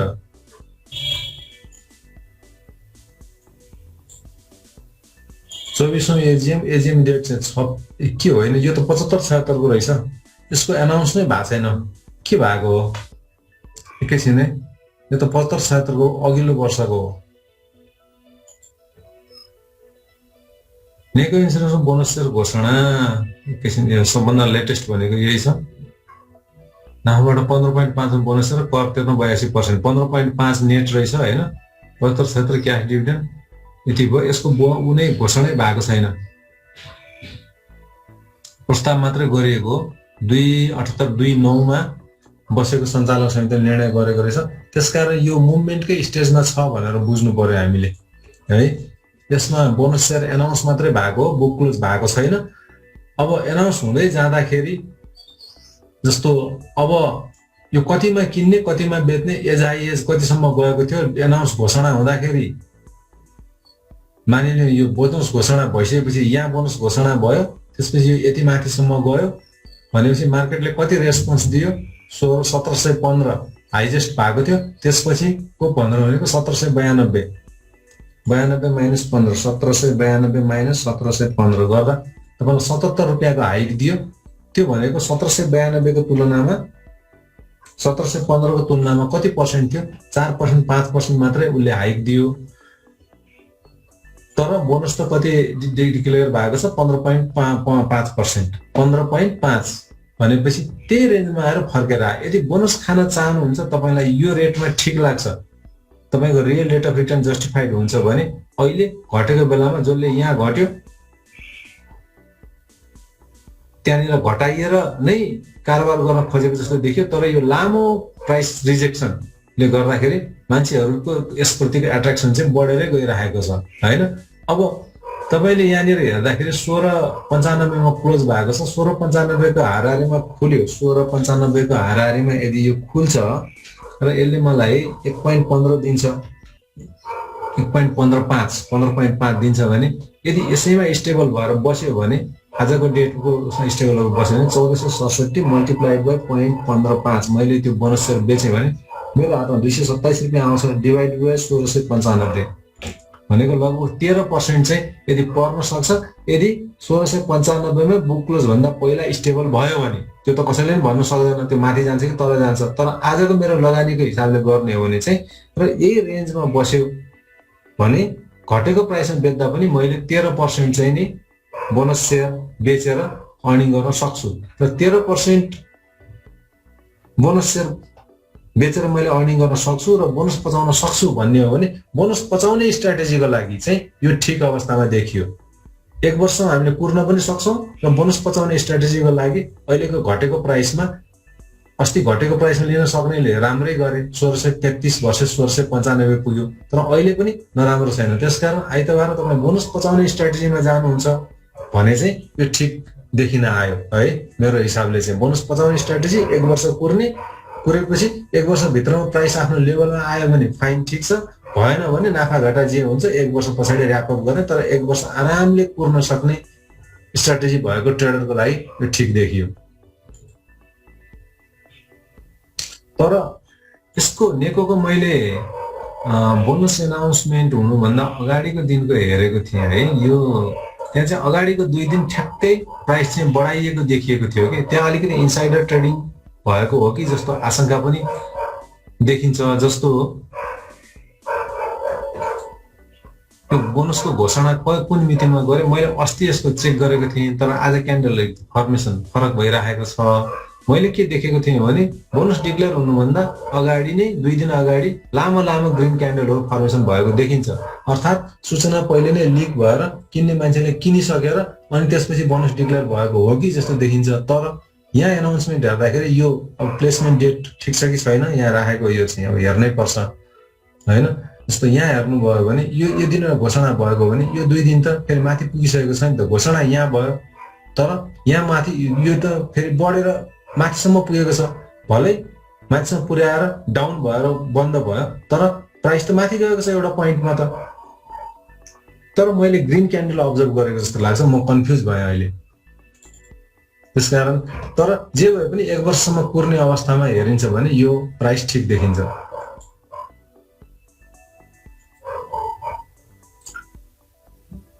इचिमोकु धेरै नै ट्याङ्गलिङ भएको अवस्थामा छ र अहिले चाहिँ ठ्याक्क रेड क्लाउड भन्दा माथि छ साइड लाइनमा पसेको छैन यहाँभन्दा तल पस्यो भने साइड लाइनमा पस्छ हेर्नुस् एकै दिनको करेक्सनले पुरा यो सानो थिन ग्रीन रेड क्लाउडलाई काटेर तलसम्म आएको छ तर प्राइस रिजेक्सन भएको हुनाले हामीले यसलाई मेन बडीलाई हेर्नु पर्यो त्यहाँभन्दा तल घट्यो भने प्राइस साइड लाइनमा जान्छ यहाँभन्दा माथि गयो भने फेरि इन्क्रिजिङ ट्रेन्डमै समात्छ भनेर बुझ्नु पर्यो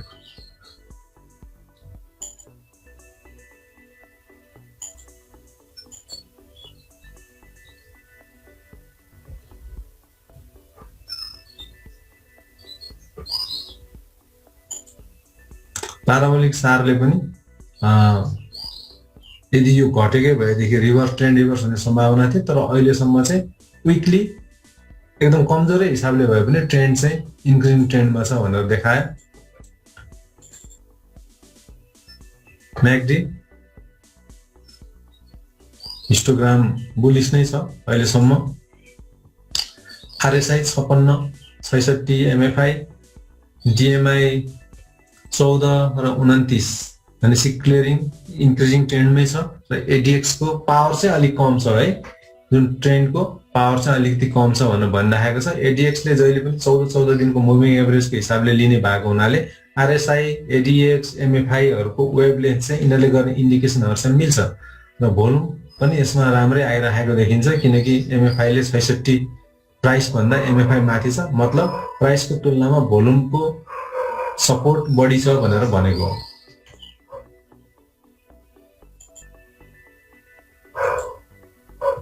जेबीबीएल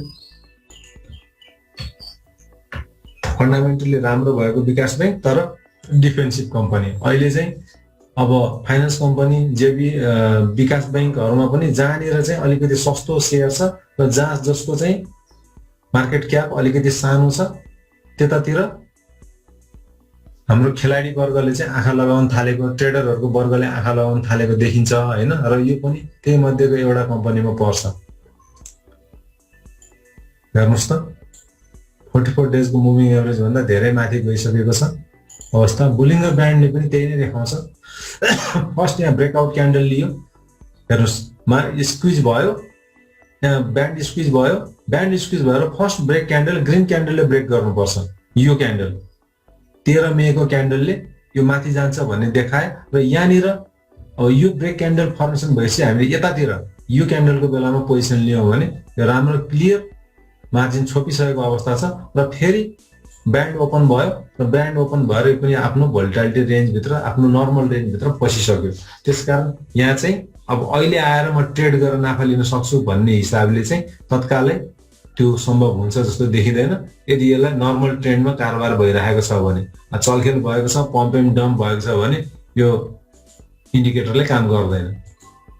अब चलखेलै भएकै हुन्छ भनेर ठोक्वा गरेर भन्ने पनि कुरो भएन। इचिमोको क्लियर ट्रेन्ड, पाराबोलिक सार क्लियर इन्क्रिजिङ ट्रेन्ड, म्याकडी बुलिस जोनमा छ, धेरै नै माथि पुगिसकेको छ। बुलिस योहरू माथि गएर बिस्तारै कन्सोलिडेसन हुन लागिसकेको अवस्था छ। अब ट्रेडरको लागि धेरै मार्जिन लिएर मौका सोच्न सक्ने अवस्था छैन, बाँकी छैन। आरएसआई 77 भन्दा नागिसकेको छ, 80 भन्दा माथि एमएफआई धेरै नै माथि गइसकेको छ, ओभरबट जोनमा गइसकेको छ। डिएमआई इन्क्रिजिङ ट्रेन्डमा छ र ट्रेन्ड चाहिँ एकदम प्रबल छ। 50 देखि 75 भनेको स्ट्रङ सिग्नल भनेर मानिन्छ एडिएक्समा, त्यो चाहिँ स्ट्रङ सिग्नलमा पर्ने देखाइरहेको छ। ल साथीहरू, अब यति नै हो। अरू यहाँ अलिअलि आएका छन्, म अनलाइनरमा जान्छु। अब सबैको चाहिँ नगरौँ, यहाँ देखिएकाहरूको चाहिँ मेगा भन्नुभएको रहेछ, हेरिदिउँ होइन, केही साथीहरूले भन्नुभएको। मेगाको अनलाइनरमा चाहिँ मैले बुलिङ्गर ब्यान्डको हिसाबले मात्रै गर्छु। मेगा पनि वेटिङ जोनमा बस्नुपर्छ, करिब 314 मा नआउन्जेलसम्म हामीले वेटिङमा बस्नुपर्छ। ब्रेकआउट, यहाँ ब्रेकआउट लियो, यहाँनिर हामीले डिसिजन लिनु पर्थ्यो होइन, अथवा यतातिर लिनु पर्थ्यो, यसभन्दा माथिको प्राइसमा यहाँ डिसिजन लिनु पर्थ्यो। त्यो भयो भने यस्तो जहाँ ब्रेकआउट लिन्छ त्यहाँ बढीमा 1 हप्ता, बढीमा 4-5 दिन भन्दा बढी टिक्दैन, किनकि हेर्नुहोस् 1, 2, 3, 4, 5 दिन, 5 दिनपछि फेरि डाउनिङ। अहिले अवस्था होइन मेगाको ट्रेड लिनको लागि चाहिँ। एनएलआइसिएल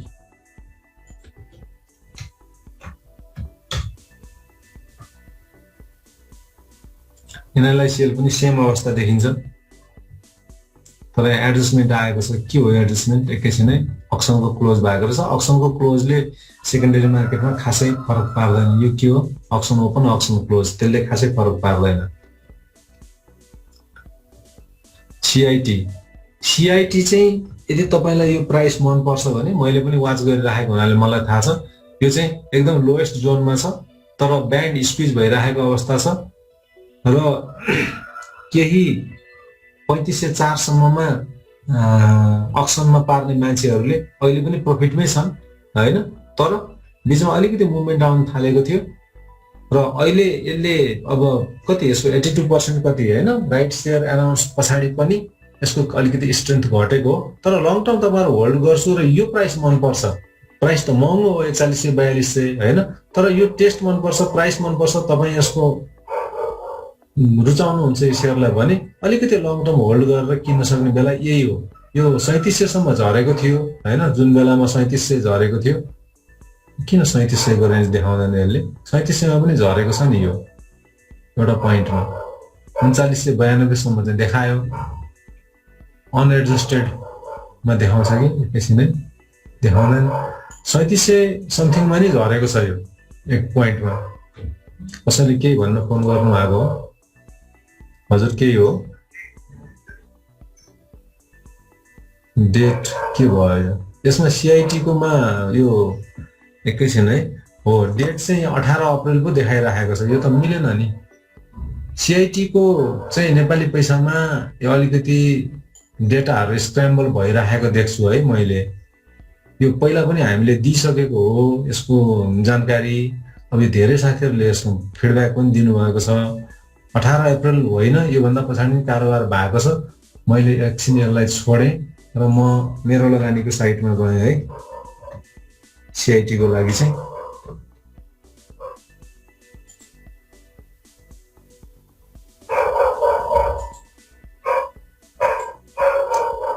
म प्रोफेसनल ट्रेनर र प्रोफेसनल ट्रेडर पनि भएको हुनाले मसँग सबैको छ है। त्यसकारण कहिलेकाहीँ अब एउटा टुलले काम गरेन भने अर्को टुलमा जानुपर्ने हुन्छ। यहाँ पनि मैले मेरो आफ्नो राखेकै हुन्छु र मैले प्रोफेसनल्ली एनालाइसिस दिँदाखेरि, खास गरी पेड सेसनहरूमा एनालाइसिस दिँदाखेरि एउटाले काम गरेन भने अर्को नलगाइकन दिने त कुरा भएन। त्यसकारण म सबैको मैले राखेको हुन्छु। त्यसकारण कहिलेकाहीँ किन यहाँ जम्प गर्यो भनेर नभन्नु होला है। यहाँ चाहिँ हेर्नुहोस् त, मेरो लगानीले 27 मेको दिइराखेको अवस्था छ र हामीले एडजस्टेड हेर्नुपर्छ। सो अनएडजस्टेड एडजस्टेड देखाइराखेको छ। डे क्यान्डल हेर्नुपर्छ, ठिक छ, र डेट पनि ठिक छ। डेट एकजना साथीले मलाई फोन गरेर भन्नुभयो 27 मेमा आइराखेको छ।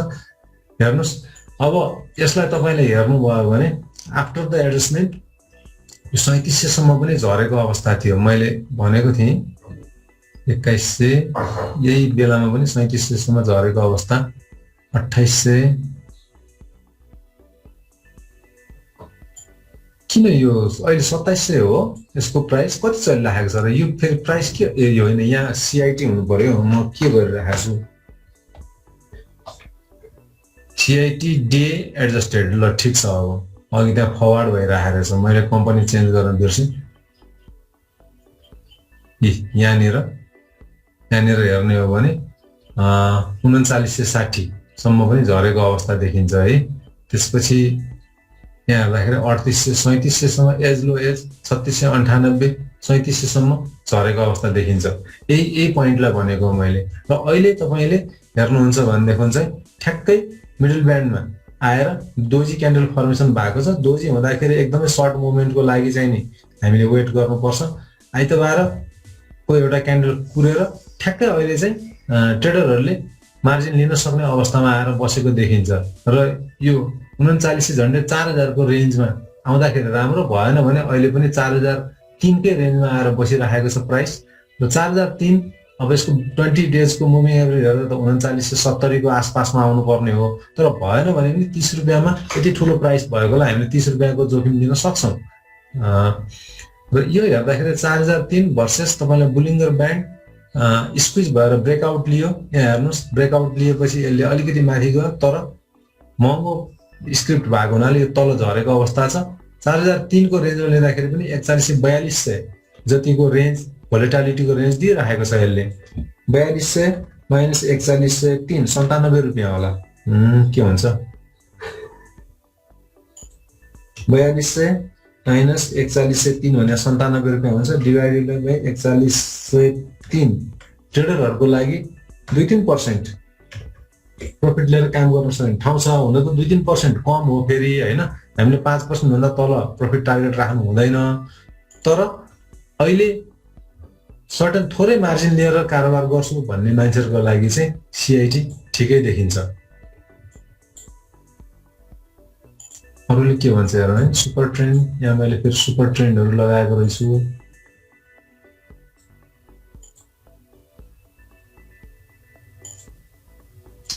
इचिमोकुले पनि अहिले लङ टर्म इन्भेस्टमेन्टको लागि बेला हो, प्राइस चाहिँ क्लाउड भन्दा तल छ र तल आइपुगेको अवस्था छ भनेर भनिराखेको अवस्था छ। सरी, अर्को एक दुईटा हेरौँ। क्विक जीबीआईएमई एनएलआईसी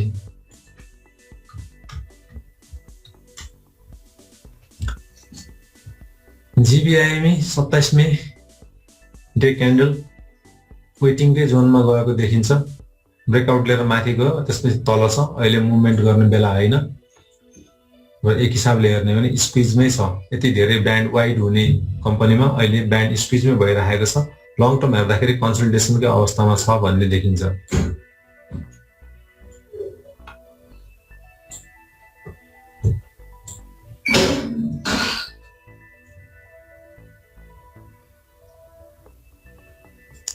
कन्सोलिडेटेड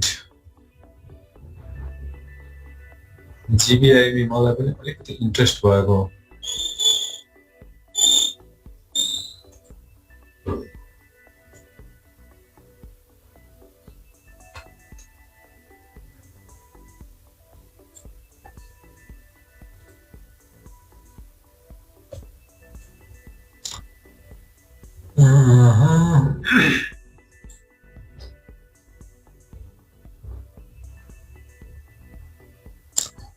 ओके, अलिकति वेट नै गर्नुपर्ने देखिन्छ फिबोनाची फ्यानको हिसाबले, फिबोनाचीको हिसाबले हेर्दाखेरि पनि।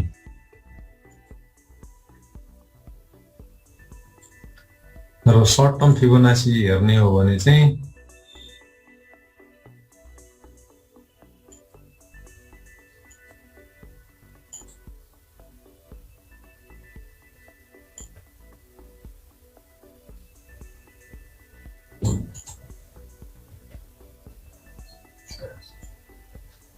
यसमा कहिलेकाहीँ रिट्रेसमेन्टको लेभलहरूले आफैलाई झुक्याउने काम गर्छ। म 0 राख्छु, यो राख्छु, 1 राख्छु र 0.5 मात्रै राख्छु।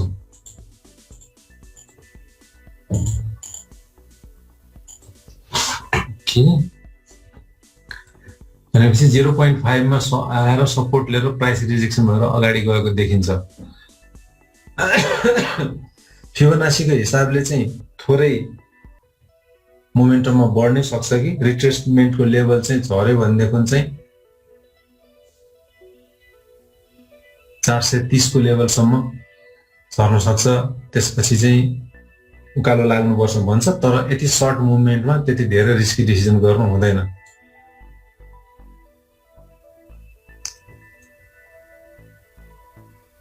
एनएलआईसी एनबीएल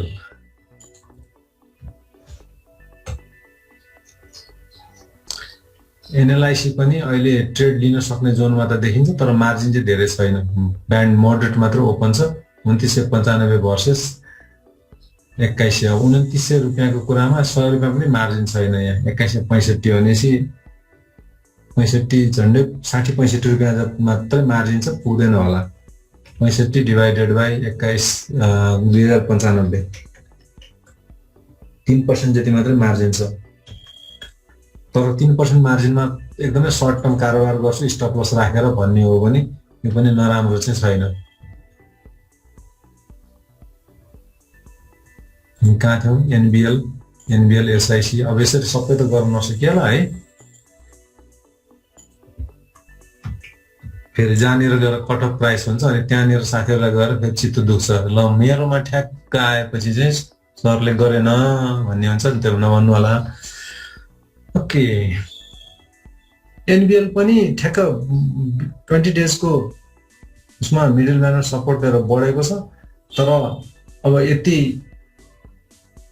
थोरै रेन्जमा फेरि ट्रेडिङ नै गर्न गाह्रो छ। नेपाल बैंक चाहिँ जहिले पनि डिफेन्सिभ टाइपको स्टक हो।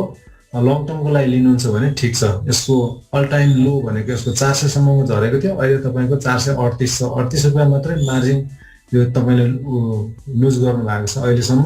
लङ टर्मको लागि स्टिल गुड हो, तर ट्रेडिङको लागि चाहिँ अलि डिफेन्सिभ पनि छ र धेरै यसमा ट्रेड गर्न सकिँदैन, धेरै बढ्दैन। एसआईसी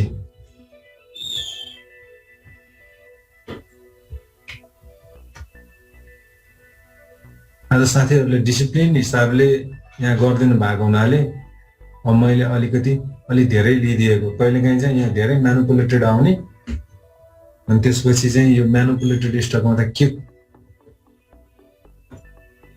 एसआइसी पनि हेर्नुहोस् त बुलिङ्गर ब्यान्डको मिडल ब्यान्ड भन्दा नि तल झरेको अवस्था छ।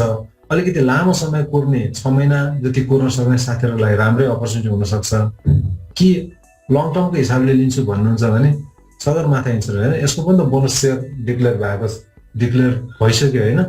हामीले अब आज आउँछ होला यसको यहाँ अस्ति लास्ट डे थियो होइन, बिहिबार यसको जस्तो लाग्छ मलाई। अब यसलाई चाहिँ अब बोनस त गइ नै सक्यो, कति 15% यस्तै कति थियो, बोनस त गइ नै सक्यो। अब यसलाई चाहिँ आज एडजस्टमेन्टको प्राइस कुर्नु पर्यो। एडजस्टमेन्टको प्राइस कुरेर लोएस्ट पोइन्टमा अलिकति लामो समय ट्रेड नै गर्ने भयो भने पनि अलिकति लामो 9 महिना 1 वर्षसम्म होल्ड गरेर गर्छु भन्ने, अथवा चाहिँ लङ टर्म नै इन्भेस्टमेन्ट गर्ने हो भने आजको एडजस्टमेन्ट प्राइसलाई कुरौँ, अनि त्यसपछि मात्र डिसिजन लिनु राम्रो हुन्छ होला। एसकेबिबिएल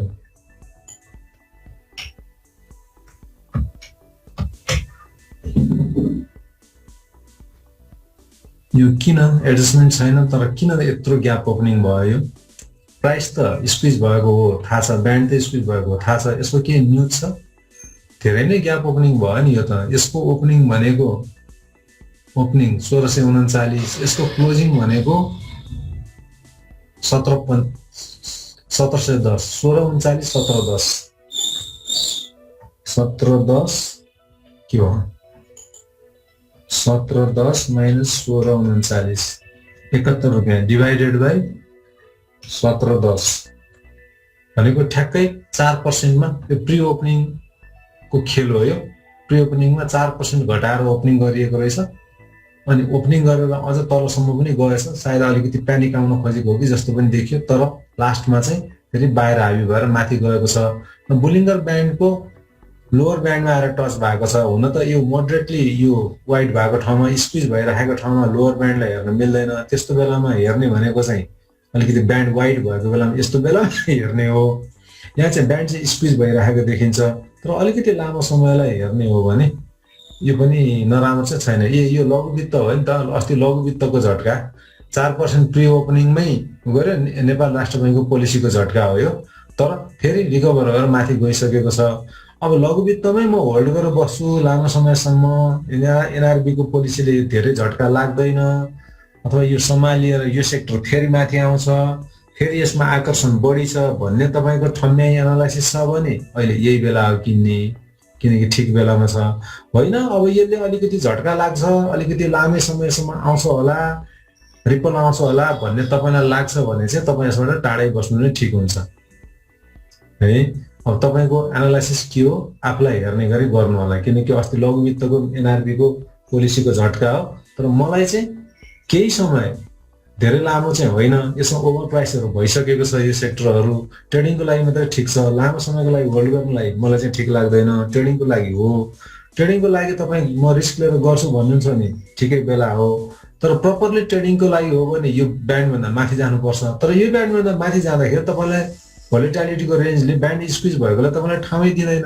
त्यसकारण आइदर ट्रेडिङ नै गर्ने भयो भने अहिले नै लिनुहोस् रिस्क लिएर, यहाँभन्दा माथि गएपछि मार्केट स्क्विज भइरहेको छ, ब्यान्ड स्क्विज भइरहेको छ, पछि प्रफिट मार्जिन तपाईँले त्यो धेरै राख्न सक्नुहुन्न, जसले गर्दा तपाईँलाई रेन्ज दिँदैन। अहिलेको हिसाबले हो भने त 1659 भर्सेस स्क्विज नै भएको हिसाबले 1725,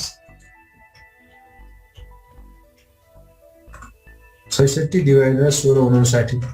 अहिले त तपाईँलाई लगभग 4% को रेन्ज छ, 4-5% को तपाईँले एक्सपेक्ट गर्न सक्नुहुन्छ, किनकि सधैँ यहीँ गएर अड्किन्छ भन्ने छैन। यहाँ हेर्नुहोस् योभन्दा माथि पनि त गएको छ नि प्राइसहरू, त्यही भएर 4%, 5%, 6% सम्मको एक्सपेक्ट गर्न सक्नुहुन्छ। तर लङ टर्मको लागि चाहिँ मलाई सोध्नुहुन्छ भने चाहिँ माइक्रो फाइनेन्स सेक्टरहरू लङ टर्मको लागि रिस्की भइसकेको छ। उही प्रफिट गेन गर्ने, अरूलाई जिम्मा लगाउने, अलिकति रफ भाषामा भन्दा टोपी लगाउने गर्न भ्याउनुहुन्छ भने लिनुहोस्, नत्र नलिनुहोस्। र साथीहरू आजको सेसनलाई यति नै राखौँ, म बिस्तारै सेसन टुङ्ग्याउँछु। भोलि हाम्रो एभ्रिडे यो Monday to Friday coffee talk programme हामी न्युज इभेन्टहरूको एनालाइसिसहरू गर्छौँ, त्यो सधैँ नै छ। भोलि चाहिँ हाम्रो पेड प्रोग्राम छ, सन्डे हाम्रो सधैँ पेड कम्पनी एनालाइसिस हुन्छ।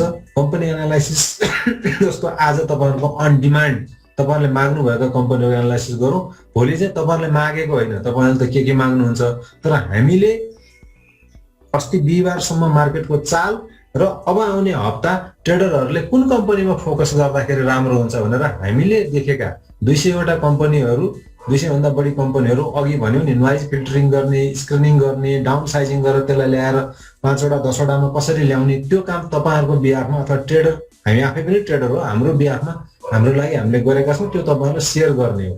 यदि हामी अर्को हप्ता हाम्रो ट्रेडिङ स्ट्राटेजी के हुन्छ भन्ने बुझ्न चाहनुहुन्छ भने भोलिको पेड सेसनमा आउनु होला।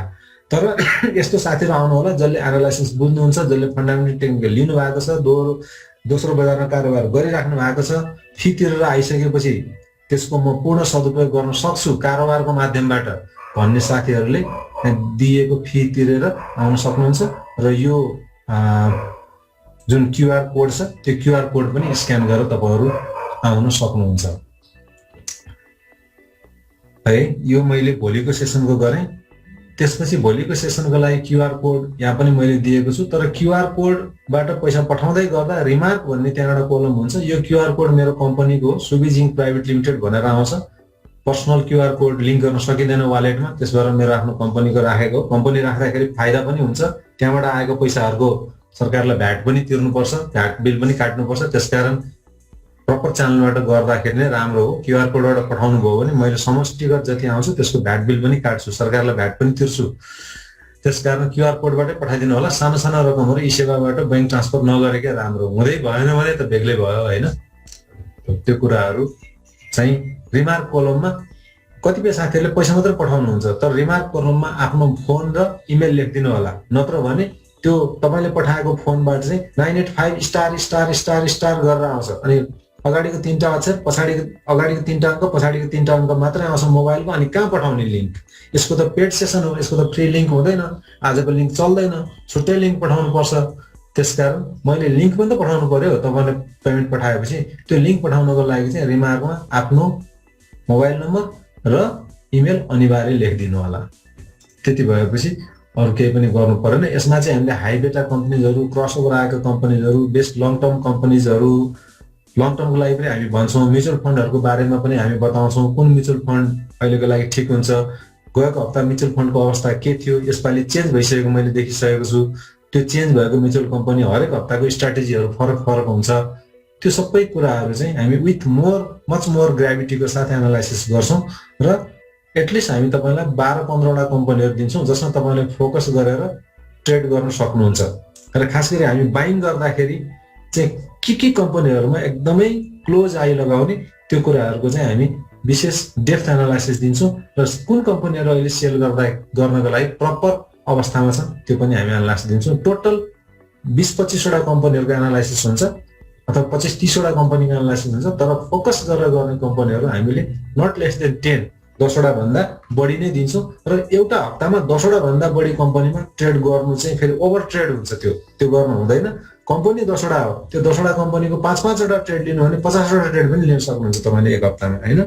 तर त्योभन्दा धेरै ओभर ट्रेड नगर्नु होला। ओभर ट्रेड गर्यो भने पनि फेरि लस हुन्छ, त्यो त फेरि अल्गो ट्रेडिङतिर जान्छ। मेसिनले नै डिसिजन गरेर भटटटटटट डिसिजन लिने तरिका पनि आइसकेको छ, जसलाई हामीले एल्गोरिदम ट्रेडिङ, छोटकरीमा एल्गो ट्रेडिङ भनेर भन्छौँ। नेपालमा त्यो बिस्तारै सुरु भइसकेको छ। त्यस्तो गर्नु भएन, हामी त मेसिन होइन नि, हामी त म्यानुअल हो।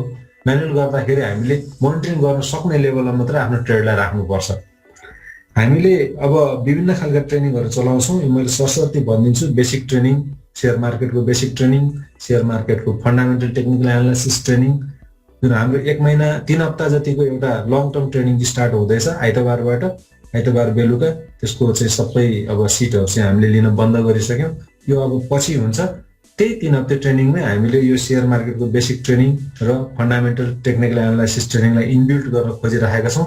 इच्छुक भएको साथीहरू टचमा बस्नु होला। नेपाली पैसामा पनि विज्ञापनहरू आउँछ, हेर्नु होला। र एउटा हामीले स्पेसल खालको छुट्टै लङ टर्म इन्भेस्टमेन्टको एउटा ट्रेनिङ चलाउँछौँ। त्यसलाई हामी jumbo pension plan hybrid investment training भन्छौँ। आफ्नो पैसालाई आफैले युटिलाइज गरेर 15 वर्षमा लङ टर्ममा आफूले कम काम गरेर न्यूनतम जोखिम लिएर अधिकतम प्रतिफल 1 लाख को 10 लाख कसरी बनाउने रेसियोमा 10 गुणा बढी हामीले कसरी मल्टिप्लाई गर्ने, त्यो चाहिँ पैसालाई कसरी कम्पाउन्डिङ गर्ने भन्ने कुराहरूको स्किल सिकाउने ट्रेनिङ हो। यो ट्रेनिङमा तपाईँको इच्छुक हुनुहुन्छ भने हामीले डिस्काउन्ट पनि राखिदिएका छौँ। 2500 रुपियाँ नर्मल फी हो 4 दिनको। तर तपाईँहरूले अहिले च्याट बक्समा इन्ट्रेस्टेड फर जम्बो ट्रेनिङ अथवा हाइब्रिड इन्भेस्टमेन्ट भन्नुभयो भने हामीले 2000 रुपियाँमा लिँदैछौँ। तर तपाईँहरूको डाटाबेस हामीले राख्छौँ, तपाईँलाई पछि इन्फर्म गर्छौँ। र तपाईँले इन्ट्रेस्ट देखाउनु भएको छ कि छैन, उहाँहरूको लागि मात्र 2000 हुन्छ, अरूको लागि 2500 हुन्छ। किनकि डिस्काउन्टको अपर्च्युनिटी जुन बेलामा हुन्छ त्यो बेला मात्र ट्याप गर्नु पर्यो, जुन बेलामा पनि डिस्काउन्ट पाइँदैन। यो कुरा हामी सबैले बुझेकै छौँ। ल साथीहरू, मैले आजको सेसनलाई यतिमै राखेँ। केही मेरो लागि केही प्रश्नहरू हुनसक्छ। मलाई फेसबुकको साथीहरूले चाहिँ यो हामीलाई चाहिँ ठ्याक्क डिस्कसन सक्ने बित्तिकै ठ्याक्क किन काटिदिनु भएको भनेर त्यहाँ लेख्नु भएको छ। हामीले पनि त डिस्कसनमा सामेल हुन पाए हुन्थ्यो, हामीले पनि डिस्कसन बुझ्दा के हुन्छ र भनेर कमेन्टहरू लेखिराख्नु भएको छ। त्यसकारण आज म अलिकति बढी समयसम्म उहाँहरूलाई इन्भल्भ गराउँछु। क्वेसन आन्सरको सेसनमा पनि हामीलाई इन्भल्भ गराउनुहोस् भन्ने मेसेजहरू मैले कमेन्ट बक्समा देखिराखेको छु। अब कतिलाई त्यो बोरिङ पनि हुनसक्छ। अब जसलाई यो अब मलाई पुग्यो, मैले एनालाइसिस लिएँ भन्ने साथीहरू जान पनि सक्नुहुन्छ। होइन, म फर्दर क्वेसन आन्सरको सेसनमा पनि बस्छु भन्ने साथीहरूलाई म कन्टिन्यू गरिराखेको छु। फेसबुक लाइभ मैले काटेको छैन, उहाँहरू बस्न सक्नुहुन्छ। म एकछिनपछि त्यसलाई चाहिँ क्रस गर्छु है। मैले तपाईँहरू सबैको यहाँ के लेखिराख्नु भएको छ, कहिलेकाहीँ इन्ट्रेस्टिङ क्वेसनहरू छुटिराखेको हुन्छ, त्यो नछुटोस् भन्नको लागि चाहिँ मैले तपाईँहरूको च्याट बक्सलाई कपी गरेर राख्ने गर्छु। च्याटमा आएका कुराहरूलाई कपी गरेर राख्ने गर्छु।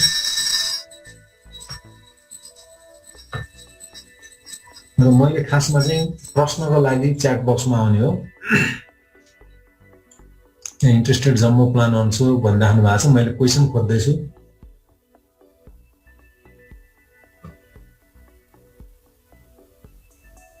नियमाजीले के भनेको,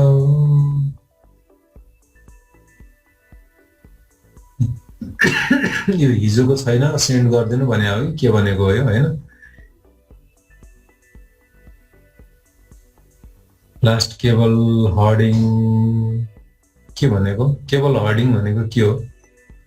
हर्ड नेचरको कुरा गर्नु भएको हो कि बुझिएन है, क्वेसनहरू त्यति बुझिएको छैन।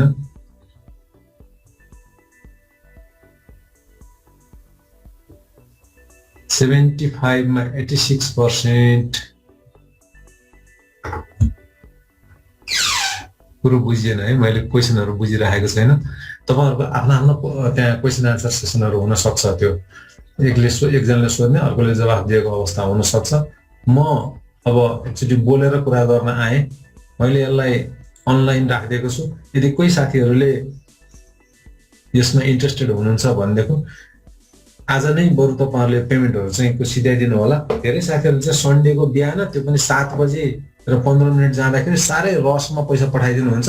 अनि फेरि फलोअप पनि त्यत्तिकै गर्नुहुन्छ। मैले पैसा पठाइदिएको छु, खै त मलाई लिङ्क खोइ भन्नुहुन्छ। त्यति रसमा नगरौँ न साथीहरू काम। हामीलाई पनि लिमिटेड हाम्रो साथीहरू हुन्छन्, अनि त्यो काम गर्नलाई गाह्रो हुन्छ। अनि तपाईँहरूले फोन अनावश्यक त्यो फलोअप गर्दाखेरि आत्तिएर झन् रङ हुने सम्भावना हुन्छ। त्यसकारण अलिकति टाइम लिएर गरौँ। जो साथीहरू इन्ट्रेस्टेड हुनुहुन्छ पेमेन्ट चाहिँ आजै टुङ्ग्याइदिनु होला। र अब कोही हुँदै भएन, चल्दै चलेन, प्राविधिक कारणले गर्दा एक्का दुक्का भोलि बिहान आउने बेग्लै कुरा हो। तर बिहान असाध्यै धेरै आउँछ। करिब हामीले 100 जना भन्दा बढी साथीहरू लिन्छौँ, 40-50 जना भन्दा बढीको भोलि बिहानै आउँछ। त्यसरी सगवड नगरौँ भन्छु होइन। म त्यसपछि अब यहाँ साथीहरूलाई यहाँ जसको हात उठेको छ उहाँहरूलाई मैले खोल्न पनि गइराखेको छु है। यो ल हाम्रो अञ्जनजी, दिनेशजी को हुनुहुन्छ, मैले पालो खोल्दैछु। ल बोल्नु त सर। त्यो राइट सेयरको प्राइस एडजस्टमेन्ट चाहिँ कुन डेटमा हुन्छ सर? बुक क्लोज भएको पछाडिको डेटमा, बुक क्लोजको डेटमा भनौँ न, भोलिपल्ट आउँछ। होइन बुक क्लोजकै डेटमा हुन्छ। बुक क्लोज भन्दा अघिल्लो दिनसम्म किन्न पाइन्छ। त्यो किनेको मान्छेले right share, bonus share, dividend जे पनि पाउँछ र बोनस त्यो राइट सेयर बुक क्लोज भएको डेटमा चाहिँ एडजस्टमेन्ट हुन्छ र प्राइस पनि घट्छ।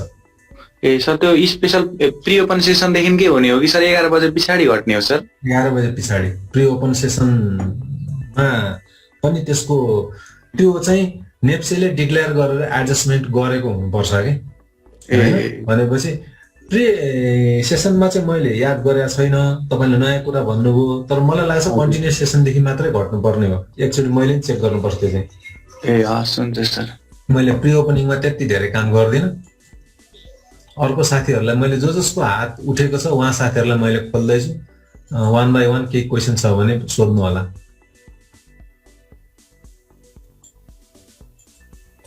हजुर प्रश्न राखौँ सर? भन्नु। यो बुलिस क्रसओभर, म्याकडी क्रसओभर र बुलिस भोलाटिलिटी भन्नुमा के फरक छ? बुलिस क्रसओभर भनेको 5 दिनको मुभिङ एभरेज र 20 दिनको मुभिङ एभरेजमा आएको क्रसओभरलाई यो बुलिस क्रसओभर अथवा चाहिँ बियरिस क्रसओभर अथवा गोल्डन क्रसओभर, डेड क्रसओभर पनि भन्छन्। त्यो चाहिँ 5 दिन र 20 दिनको मुभिङ एभरेजको लाइनले डिसाइड गर्छ। म्याकडी क्रसओभर भनेको 12 दिन र 26 दिनको मुभिङ एभरेजको लाइन, त्यसमा 9 दिनको हिस्टोग्रामको डेटा हुन्छ होइन। डेजहरू फरक छ। अनि बुलिस भोलेटालिटी भनेको चाहिँ भोलेटाइल पनि भयो, प्राइस र भोल्युम पनि धेरै आयो र कन्टिन्युअस बुलिस ट्रेन्डमा गयो भने त्यसलाई हामीले बुलिस भोलेटालिटी भनेर भन्छौँ। त्यो चाहिँ यति दिनको मुभिङ एभरेजको हिसाबले होइन, त्यो चाहिँ डे वाइज, जस्तो विकली बुलिस भोलेटालिटी, मन्थली बुलिस भोलेटालिटीको हिसाबले, टाइम फ्रेमको हिसाबले गर्छौँ। हजुर नमस्कार, भन्नु त सर। हजुरले ट्रेनिङमा अलिकति सिकाउनु भएको थियो, थोरै कन्फ्युजन अहिले काम गर्दा के बाँकी रह्यो भने नि कतिपय कम्पनीको यो डिस्ट्रिब्युटेबल प्रफिट चाहिँ नेट प्रफिट भन्दा पनि बढी देखाइरहेको हुन्छ, जस्तो आरएलएफएल नबिलहरूको। त्यो विश्वासिलो हुन्छ कि हुँदैन सर? के विश्वासिलो होइन, हुन्छ नै। अब एकाउन्टिङ राम्रोसँग राखिएको छ नै भनेर मान्नु पर्यो। त्यत्र कम्पनीहरूले एकाउन्टिङ बिगारे भन्नु भएन। डिस्ट्रिब्युटेबल प्रफिट भनेको सर्टेन स्ट्याटुटरी रिजर्भहरू सेट असाइड गर्नुपर्ने कुराहरू छुट्याएर राखिराखेको एडजस्टमेन्ट हो।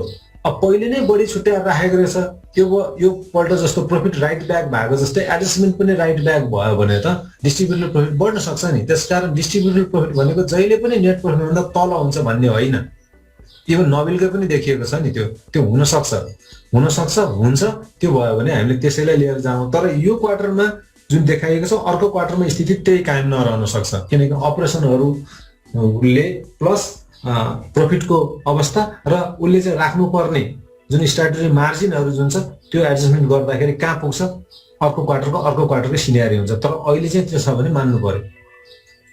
अनि सर अर्को क्वेसन, यो माइक्रो फाइनेन्सको फाइनेन्सियल रिपोर्टमा यो डिस्ट्रिब्युटर प्रफिटको कुराहरू देखिँदैन नि सर? किन यो माइक्रो फाइनेन्स भर्खरै एनएफआरएस लागेको छ, त्यसमध्ये पनि अब पब्लिकसँग पैसा उठाउने र होलसेल लेन्डिङ गर्ने माइक्रो फाइनेन्सलाई मात्रै लागेको हो होइन। त्यसले गर्दाखेरि बिस्तारै देखिन्छ। अब र माइक्रो फाइनेन्सलाई दिने चाहिँ टेम्प्लेट, एनएफआरएसको एकाउन्टिङ टेम्प्लेट पनि राष्ट्र ब्याङ्कले तोकिदिएको छ। ब्याङ्कलाई जस्तो डिस्ट्रिब्युटेबल प्रफिट देखाउनै पर्छ भनेर नभनेको अवस्था, टेम्प्लेटमा तोकिएको अवस्था छैन भने नदेखिन सक्छ। त्यस्तो अवस्थामा हामीले अलिकति फाइनेन्सियल स्टेटमेन्टमा डिप ड्राइभ गरेर चाहिँ एनालाइसिस गर्नुपर्छ। अब भर्खर सुरु भएको छ, अर्को क्वार्टरदेखि त्यो स्ट्रिमलाइन होला। हजुर थ्याङ्क यू सर। हजुर एकचोटि त्यो उसमा तपाईँलाई डिप स्टडी गर्न मन छ भने न्युजहरूमा आएको छ माइक्रो फाइनेन्सहरूले कुन फर्मेट फलो गर्नुपर्छ एनएफआरएसको। खास गरी अब अहिले जुन स्टार्ट भएको छ, पछि सबैलाई लागु हुन्छ होलसेल लेन्डिङ लिने र पब्लिक डिपोजिट उठाउने माइक्रो फाइनेन्सहरूले फलो गर्नुपर्ने एकाउन्टिङको रिपोर्टको, क्वार्टरली रिपोर्टको फर्मेट भनेर एकाउन्टिङ र रिपोर्टको फर्मेट आएको छ। तपाईँले डिटेलमा हेर्नुहोस्। त्यहाँ डिस्ट्रिब्युटेड प्रफिट देखाउनु पर्छ भनेर बाध्यकारी व्यवस्था गरेको छैन भने नदेखाउनु पनि सक्छ। ल अरू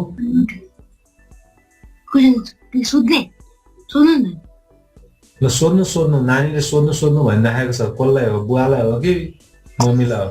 सर नमस्ते। नमस्कार। तर यो माइक्रो फाइनेन्सको विषयमा अब सरस्वती हेर्दाखेरि 20% भन्दा माथि दिने कम्पनीहरू पनि छन्। अब अहिलेको परिवेशमा माइक्रो फाइनेन्स राख्ने अवस्था छैन। अब यो के गर्दा ठिक होला सर? त्यही त तपाईँलाई के गर्दा ठिक लाग्छ त्यही हो ठिक गर्ने नि सर।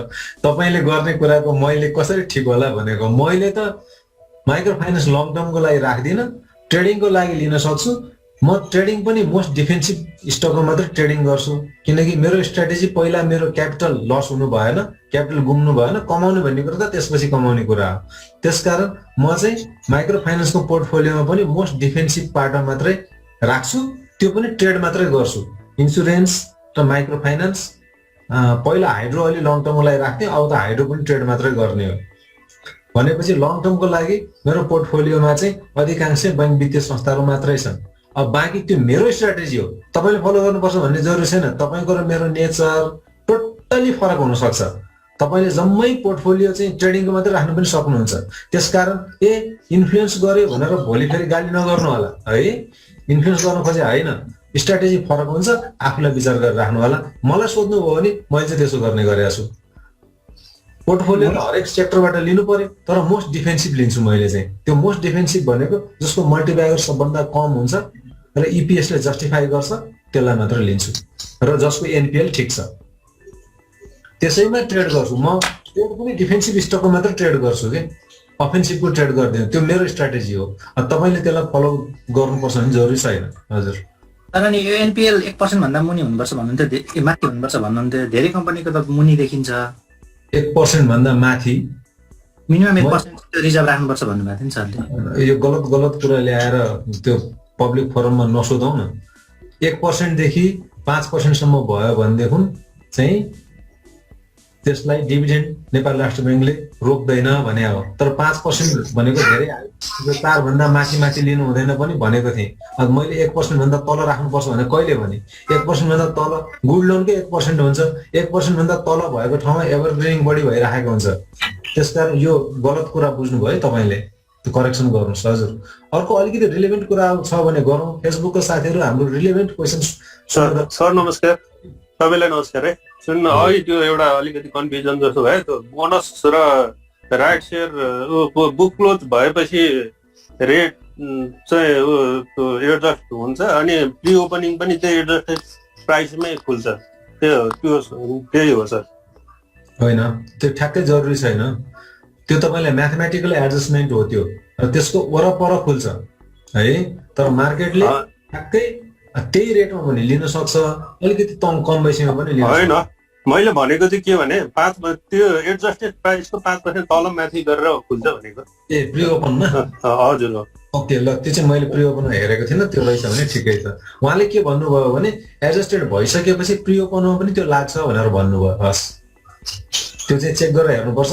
उहाँले चेक गरेर हेर्नु भएको रहेछ। धन्यवाद। ल है, अर्को साथीहरूको केही प्रश्न छैन भने? एउटा क्वेसन थियो हजुर। ल लास्ट मेरो एउटा क्वेसन थियो। हजुर, जस्तो एउटा बुक क्लोजको बारेमा म अलिकति कन्फ्युज छु। जस्तो इन्सुरेन्स बुक क्लोज गरेको छ, त्यो बोनसको लागि त हो, तर राइट सेयरको लागि हो कि होइन भनेर कसरी? राइट सेयरको लागि त राइट सेयर एनाउन्स नै गर्नुपर्छ नि। राइट सेयरको लागि नै भनेर भन्नु पर्यो। राइट सेयर ल्याउँछ भन्ने हल्लाको पछाडि नलाग्नुहोस्। राइट सेयरको लागि नै भनेर स्पेसली बुक क्लोज गरेको हुनुपर्छ। जस्तो राइट सेयर भनेको नोटिसमा भनिएको हुन्छ के 40%। हजुर सर, राइट सेयरको लागि हो भने बुक क्लोज गर्ने नोटिसमा राइट सेयरकै लागि भनिएको हुन्छ। बोनस सेयर राइट सेयर एकैचोटि एनाउन्स पनि हुन सक्छ, नहुन सक्ने भन्ने होइन। तर बुक क्लोजको नोटिसलाई राम्रोसँग पढ्नु पर्यो। कुन कुन उद्देश्यको लागि बुक क्लोज हुँदैछ भनेर पढ्नु पर्यो। यतिकै अन्दाज गर्नु भएन है त। ल साथीहरू, एजिएमको लागि पनि त बुक क्लोज त हुन्छ नि। तपाईँले बुक क्लोज नोटिस के को लागि गरिराख्नु भएको छ? एजिएम भन्दा पहिला बोर्डले चाहिँ नि बोनस सेयर डिभिडेन्डको डिक्लेरेसन गर्छ, अनि त्यसपछि एजिएम हुन्छ। तपाईँले एकचोटि राम्रोसँग पढ्नु पर्यो कि सबै कुरा यहाँ सोधेर त भएन नि। कुन कम्पनीको कुरा गर्दै हुनुहुन्छ त्यसको बुक क्लोज नोटिस राम्रोसँग पढ्नुहोस्, सबै कुरा थाहा हुन्छ। ल साथीहरू, मैले तपाईँहरूलाई म्युट गरेको छु केही समयको लागि, र म एकछिनपछि खोलिदिन्छु। अहिले चाहिँ मैले फेसबुकको साथीहरूलाई बिदाई गर्छु र फेसबुकको साथीहरूलाई बिदाई गरिसकेपछि एकचोटि त्यो सेभ भयो कि भएन भनेर चेक पनि गर्न आउँछु। र साथीहरू फेसबुकमा आज मैले अलिकति क्वेसन आन्सर सेसनहरू पनि तपाईँहरूलाई सुनाएँ। हिजोसम्म मैले त्यो गरेको थिइनँ, केही साथीहरूले क्वेसन एन्सर पनि सेसन पनि सुनाउनु पर्यो भन्ने रिक्वेस्ट थियो, त्यसको हिसाबले मैले सुनाएँ। र तपाईँहरू फेसबुकमा उपस्थित हुन आउनुभयो, तपाईँहरूले कम्पनीहरू चुज पनि गर्नुभएको थियो होला। आज लिन सकिएन, नेक्स्ट सेसनमा तपाईँहरूको कम्पनीलाई लिनेछु। जसरी अघिल्लो हप्ताको आज फेसबुकको मैले 4वटा कम्पनीहरू लिएको थिएँ। हामी तपाईँहरूलाई सुनिराखेको छौँ, हाम्रो कमेन्टहरू हेर्दैन भन्ने नठान्नु होला, हेरिराखेको छौँ। अहिलेको लागि हामीले बिदा गर्छौँ। हस्, सबै साथीहरू, फेसबुकको साथीहरूलाई धन्यवाद, नमस्कार। हस्त दर्शकबिन फेरि पनि यस्तै भिडियो सामग्री लिएर तपाईँहरू सामु उपस्थित हुने नै छौँ। तब तकको लागि बिदा दिनुहोस्। कृपया तपाईँको सल्लाह र सुझाव कमेन्टमा लेख्नुहोला। साथै हाम्रो च्यानल अहिलेसम्म पनि सब्सक्राइब गर्नुभएको छैन भने कृपया सब्सक्राइब गरिदिनु होला। हस्त, धन्यवाद। जय नेपाल।